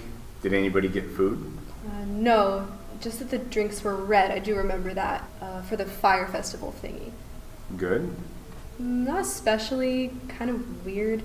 I mean, okay, nothing special. Okay, thanks. I guess we can double check on that. Toxicology in the bodies would have brought something up. True. But no one ate anything, that's for sure. We were still pretty full from dinner. We had burgers downtown. Where was that at? Barbecue Depot, I think. All right, thanks. Solving murders. We'll take That's note what of the that. heck this is. You ever been up to the Hill State Park? Yeah, like I said, we went up there a couple of days ago, last week. Emily and Alana and the guys really wanted to go. The guy jumped off of it, and Brian actually kind of hurt his leg when he landed and vowed to get revenge on it. It was pretty funny. Said he wanted to come back and push it over. Emily and Alana wanted to see it too. Oh, no. I thought it was amazing, not what I was expecting. The site? The rock? Yeah, it's a beautiful location. And the most beautiful I've ever seen with the water and the hill. Did you happen to go up there for the bonfire later? Where they light the statue up? When they burnt the big straw man, What? we watched it from outside the bar. Everyone was cheering when it went up. Literally burn a But wicker it's man? not really our thing, so we stayed downtown. Alana had been up there before. Did you guys do anything else during the festival? The guys did one of the shooting galleries. We shared an elephant ear. We also tried to guess what was in the bowls and the boxes. You know, the ones where they cover the boxes and they have spaghetti for intestines, peeled grapes for eyeballs, that sort of thing. That must have seemed pretty tame comparatively. Yeah, the whole thing seemed like it was more for kids and families. Yes. I know, my family loves the Festival of Fire. Alright, let's move on. Okay. Yeah, let's look up witches. Hey, we got some things. Do you know any witchcraft? No. Not that I know of. That's an odd response. Not that you know of. We have some photos of you on file from your time in Minnesota when you were a teenager. In the 90s. Lots of dark clothes, not a lot of smiles. You had kind of a goth bad boy thing going on. That ended, right? Yes. Well, actually, it says under one of the hobbies your family listed that was magic. You know any magic tricks, Caleb? No. He's gonna make a pencil disappear. Oh, you remember that. Interesting. So if I had a hat right now, you can make a bunny hop out of it? No. Look, I've done some stupid stuff in my past. Past? I've had phases where I was into certain stuff just like anyone else. Maybe I was into it in the past. Maybe I tried some stuff. Maybe it wasn't my thing. People change. Let them.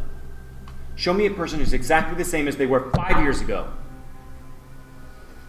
Maybe this, maybe that. That's why we're here. We're gonna find out how many of those maybes are maybe nots. Okay.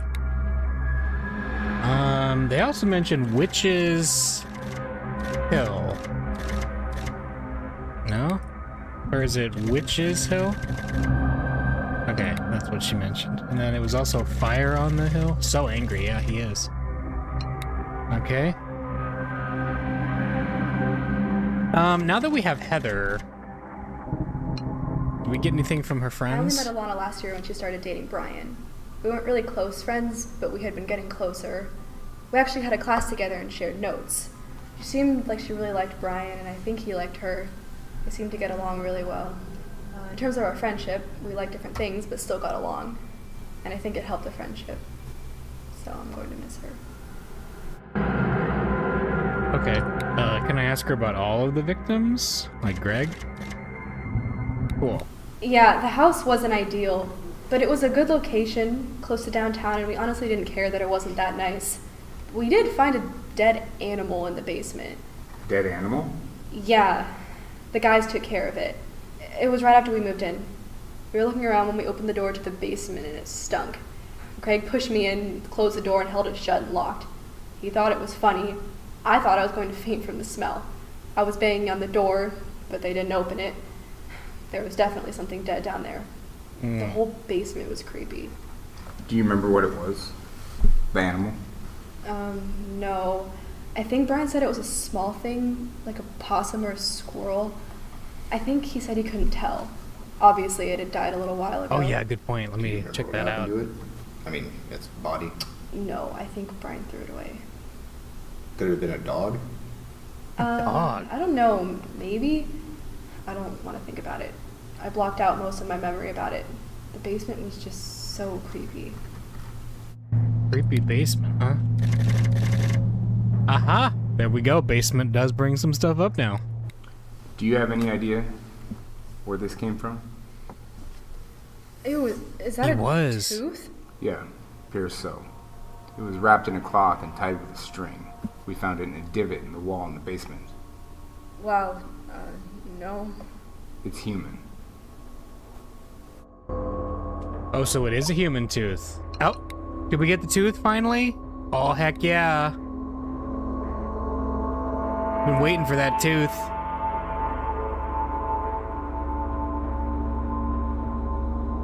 Okay. Let's search the tooth later. It was in a pretty noticeable spot, in the middle of the wall in the basement. Don't think Alana's parents would have left it there. Why do you think it was there? I don't know. The house was weird. Let me try a guess. I think this sort of discovery and the location is often associated with voodoo magic. Are any of your friends into voodoo? No. Are you sure? Yeah. A lot of voodoo in the Pacific Northwest. We don't think so either. You seem like pretty normal kids. And even if you were getting a little carried away that day, that stuff is all made up. It doesn't work. It's just not every day that we find something like this, though. No, it's not. Oh.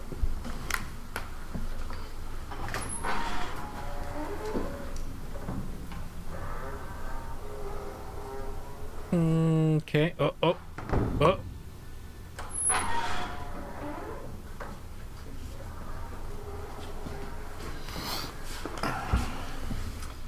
I don't think we have much more left. We found Alana's neighbor and are about to talk to her just to get some of the details you mentioned on paper. Thank you. Are we gonna get She lives unlocked? right next door, but nothing you need to think about. Are we going to the bar? Catch her act? She works at the bar where you were that night. Probably the same person you saw singing that. You know, I was thinking those exact same things. A motley crew. Oh, we got Natalie. We finally got her unlocked. Awesome.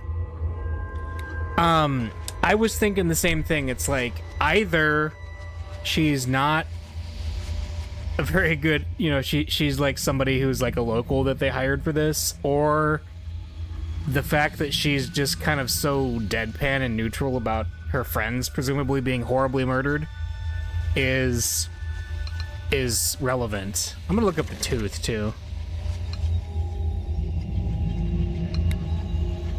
Yeah, her body language, she's all like, I don't get it. All right, let's watch Natalie's introduction. Natalie Bergstrom. Good evening, officers. I hope this won't take long. As you know, Rick, I'm going to be seen at the club again in a few hours. Well, we just need to ask you a few questions. As you know, there have been a set of murders at the house next to yours. We now have all of our main suspects in custody for questioning here. I'm a suspect? As someone connected to the victim's family who lives on the same street, you're on the list for now. That is a weird name. Answer a few questions so we can scratch you off. So let's get started. To confirm, you live on 1st Avenue East. Yes, I live on First. I have lived there my whole life. My house has been in the family for quite some time. You know, I would figure you guys would have the records of who owned what in this town. We're just going to ask some basic questions to get the facts down, to confirm some Okay, things for us. please, continue with your basic questions. Right. So you grew up in this town, went to school here, work here? Yep, never managed to leave. What do you consider your occupation then? I don't need to work at present. My late husband left me the appropriate compensation, and a few nights a week I seen downtown, for pleasure. So you consider yourself an artist type then? Does this ordeal really need to be recorded? Unfortunately, yes. Okay, well, I just don't want to be recorded. I don't have to tell you why, but it's public record and it lasts forever. I just don't like it. Unfortunately, there's nothing we can do there. We can have someone go over our data retention policies if you'd like. Whatever, continue. Snippy and rude, yep. Oh, we got a message. That's all of our suspects. The press really had a field day with her when the case was in the media. Watch out with her. It's hard to tell fact from fiction from the things she says. Fun.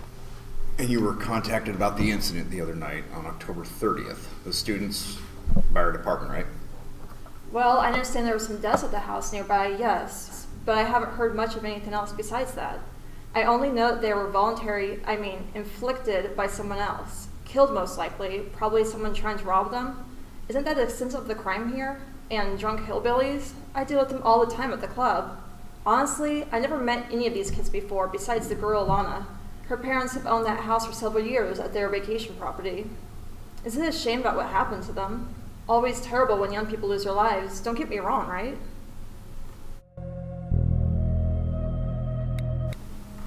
What if I told you they were at the bar that you performed at 2 nights ago on the night of their deaths? It makes no difference to me. A lot of people come to see me perform. Sorry if that's blunt, but that just has no bearing on me. You didn't see them yourself? You didn't talk to them? No. And it was a very busy night for me, with the festival and performing my act. But you do know one of the girls who died, Alana. Well, yeah, I know her. Had seen her occasionally in the past in the neighborhood. I know her parents well. Did you say hello that night? No, I don't remember them being there. Do you get along with her parents? Yes, mostly, I suppose. What are you looking at over there? Is that a script? And you're not upset? Upset? About what? You don't seem very upset that your friend's daughter has died. Things like this happen, though. That's just my own view on life. Everyone's time comes to an end at some point. I don't know her that well either. There's no crime in that, right? By the way, do you have any cigarettes? Isn't that like a thing, like in films, smoking and being interrogated? Yes, that's a good one. But I could use a cigarette. No, we don't smoke in here. That's the movies. Right, just help us out. Okay? Is there anyone you can think of who could have done this? The neighborhood seems so safe, and you've lived there for a long time, right? We checked our records, and you haven't had any break-ins or any real crime in your neighborhood or reported on your street really in years. Yeah. Do you know of any problems, potential motives, something we might not know about? Hi, it's the Chief. Looks like you're acquainted with the database and you've unlocked all the suspects in this case. Good job. One thing to note is the database is a proprietary feature that lets you accuse any one or more of the suspects. With the flashing A at the top left of the screen, we're granting access to this feature from here on out. We trust that you'll only use it when you feel ready to. It puts out an APB for the marshals to arrest whoever you choose, so choose wisely. The whole department in town are counting on you to get this right. Everyone's been itching for a conviction from the start.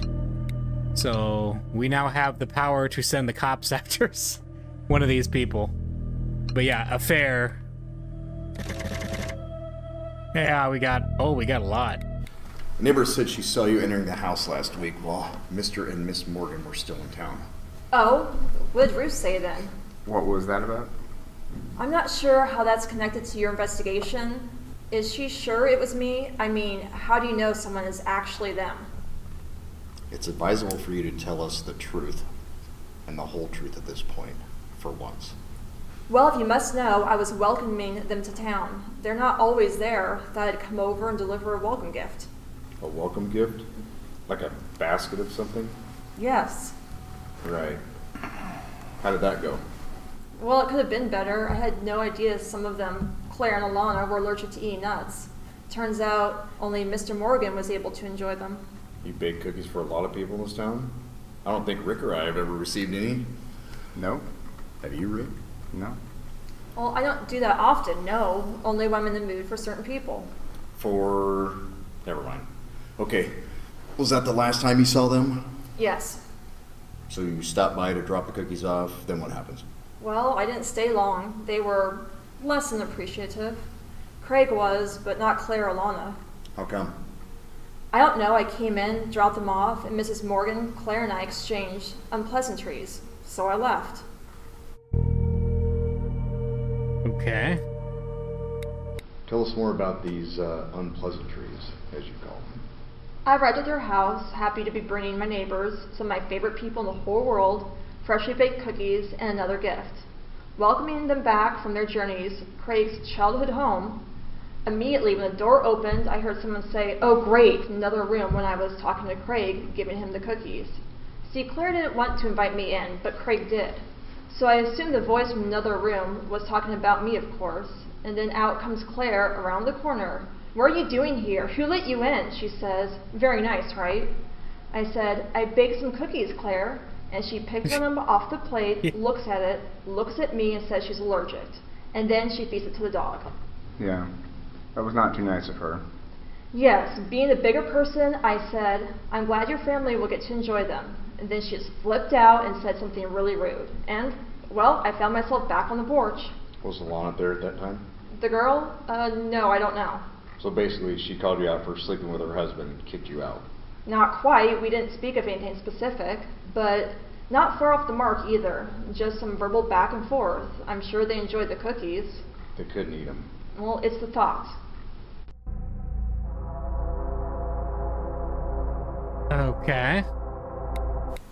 You said you brought cookies and another gift to the Morgans a few weeks ago. What was the other thing? Well, it was a small statuette I found at the antique mall. An animal made out of what looked like a gemstone. Looked like onyx? We combed over the house. Didn't see a lot of knickknacks. Exactly, I thought they would like it. Was it a gift for Alana, maybe? We found it in her room. Not really. I gave it to them because I wanted to smooth things over between all of us. I give all my friends gifts, and I want things to go good between us. I don't like any negativity on my street. Now, with her death and them moving, I worry things will never work out between us.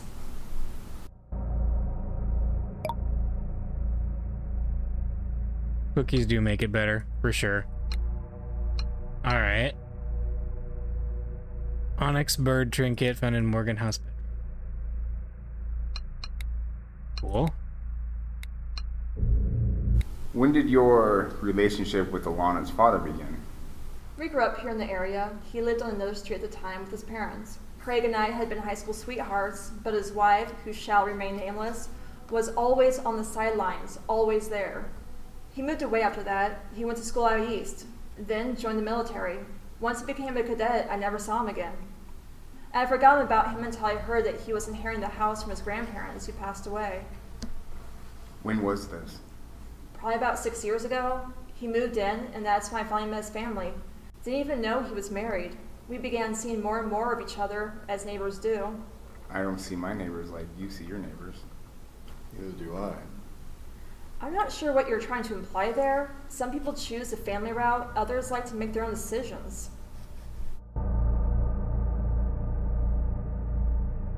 Yep. A black bird. A raven, maybe? So you start seeing each other. You live on the same street. When does the wife find out? I'm not concerned about what she knows. Well, I've always found if some people know, everyone knows. I can imagine it being hard to keep a big secret like that from your spouse. Not really getting the sense Natalie cares too much here, Rick. About their feelings. And there was the blow up with his wife. About cookies, of course. Of course. Oh, I care deeply about their feelings. I hope Craig is okay.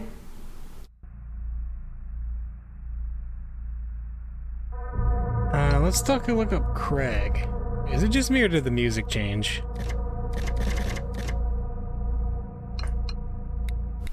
What would your life be like with Alana's father, Craig, on your own? Just the two of you. Have you ever wondered? I don't know. I suppose we go together pretty well. In a kind of Cleopatra Mark Antony kind of way. Me and my various accolades. His as well. Some things just make sense like that. Too bad. Life gets in the way, right? Yes, life. Some things just take time and effort. If it's meant to be, though, it'll happen.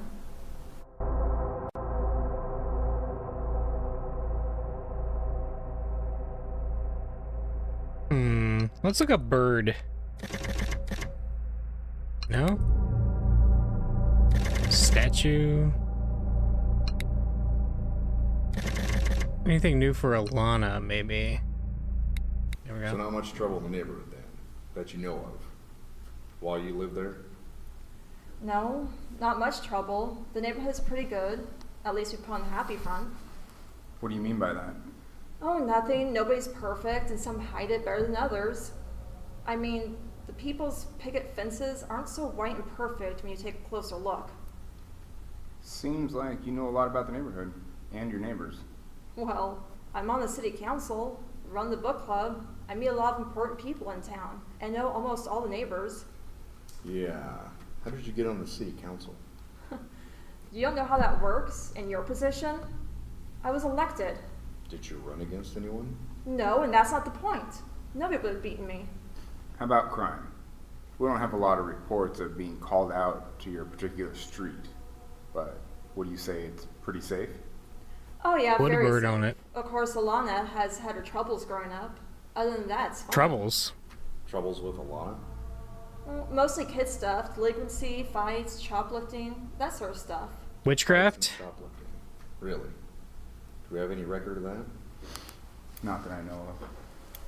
Yeah. She seemed like a normal girl. Well, I know her father tried to raise her Look right up the with necklace. his military background, but maybe it's something about this town. Makes kids more tough than city suburbs. Maybe it's how remote we are once you go out 10 miles in any direction. Actually, in terms of records, we just have the neighborhood crime report dating back the past 50 years. It's squeaky clean.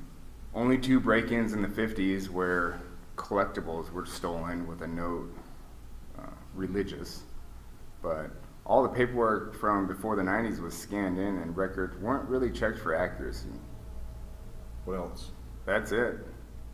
Oh, well, actually, we had 1 report of suspicious snooping a year ago. 2 or 3 reports for 6 decades. Really? Yeah, maybe a glitch in the database? I don't know. I can check again a different way. Maybe it's connected Database. to these power issues we've been having or something else. Oh, evidence. What do we got? Victim reported awakening to find back door open in 223 First Avenue. Living room was ransacked and items valued at $22 were missing.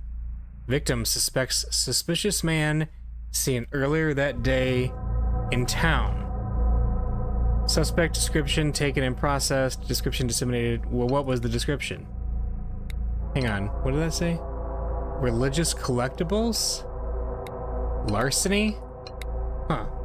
Let's look at necklace first because of how she's like fiddling with it. You have a good eye. My necklace pendant is a pendulum. It helps me keep grounded and connected to the earth and others around me. I acquired it here in town a long time ago. Actually, in my neighbor's store when I was a teenager.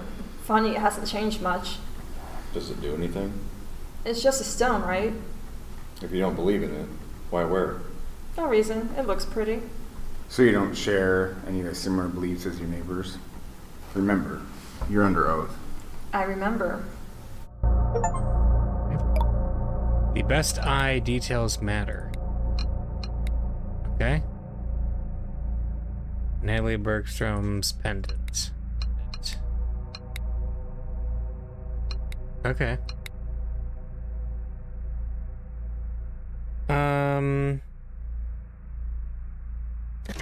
Is it snooping? Yeah. So you were in the house 2 weeks ago, welcoming Mr. and Mrs. Morgan back to the neighborhood. They just stayed there a couple of nights, they said. The weekend. Was that the last time you were there? Yeah, that would have been it. See, one of the problems we're having is that the front door was bashed, exactly where someone might have taken a crowbar to open it. But when we looked at it a little closer, we didn't necessarily find evidence that was forcibly opened. Yeah, it wasn't that messed up. I think what my partner's trying to enunciate, is that the door was splintered, but not enough where the deadbolt would have been able to have been opened. That part was still intact. I was the one who broke it when I entered. The rest of the house was locked too. So I asked the Morgans, who might have access to the property besides them, if they gave their key to anyone to look after the house when they were away. They said that no one looked after the house while they were away, but they did give their key to their neighbor, Ruth, in case they were ever locked out. Message unknown. Hey, I'm getting weird messages.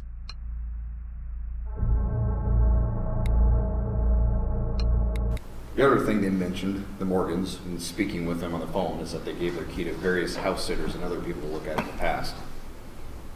Only the neighbor Ruth currently has one, as far as we can tell. Ruth has a And key. The people they mentioned, most have either moved out of state, or We'll look at it here in a second. or way out of town with solid alibis. There's only one person on the list that we have yet to check off, and that's you. So please tell us, when did you last have the key to their house? Must have been about 15 to 20 years ago. We were in our late 20s, and I looked after the place for Craig. He had just inherited the house from his grandparents. I gave the key back, though. Did that come up in your call and your sleuthing? Okay, fair enough. We're not saying you did anything yet, to be clear, but we can check that out. She could have made a copy, threw it out. There's no key. Arrest me. Get a search warrant. Look in my house. There's no key. Okay, now, we believe. We'll still double check with Miss Morgan, but we want to ask you one more time. Was last weekend the last time you were at the house? I said yes. All right. The witness just saw a female face in the window this morning. Maybe it could have been you, checking in on the break-in for the Morgans, keeping a watch in the neighborhood, that sort of thing. No. All right. Just interesting. An older lady, and then you. Sounds like the house is a little more busy than we first thought. So the profile pic is like a... It does, doesn't it? But you'd think Ruth would know her, so she would just say, oh yeah, it looked like Natalie. Alright, so it's like a hooded figure with... I don't know. Ruth is a bit crazy.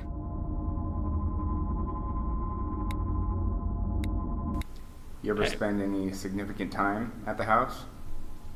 I've been there for social occasions, sure. How so?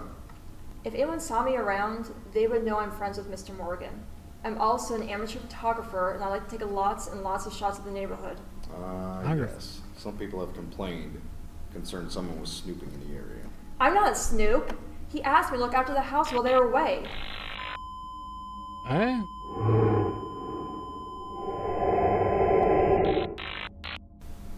Did you hear that? Hear what? That whisper again. Whisper Never mind, again? it's within walls. I mean, they're cinder blocks, but okay. Let's try to focus here. Hang on. Hang on. Whisper? Did she bring this up before? Strange.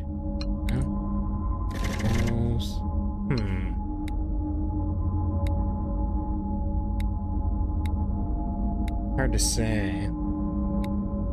I think actually I'm gonna call it here for tonight because it's getting close to midnight, and we will try to finish this the next time I stream. So yeah, this is pretty cool so far. I'm liking it. It's cool. The game is an interesting setup. I like that we actually have like an end game we're moving toward where we accuse somebody. So that's cool, but yeah. All right. Well, next time we will jump in with some more Interrogation Files Port Landsend, probably finish it then too. All right. That's it. Bye.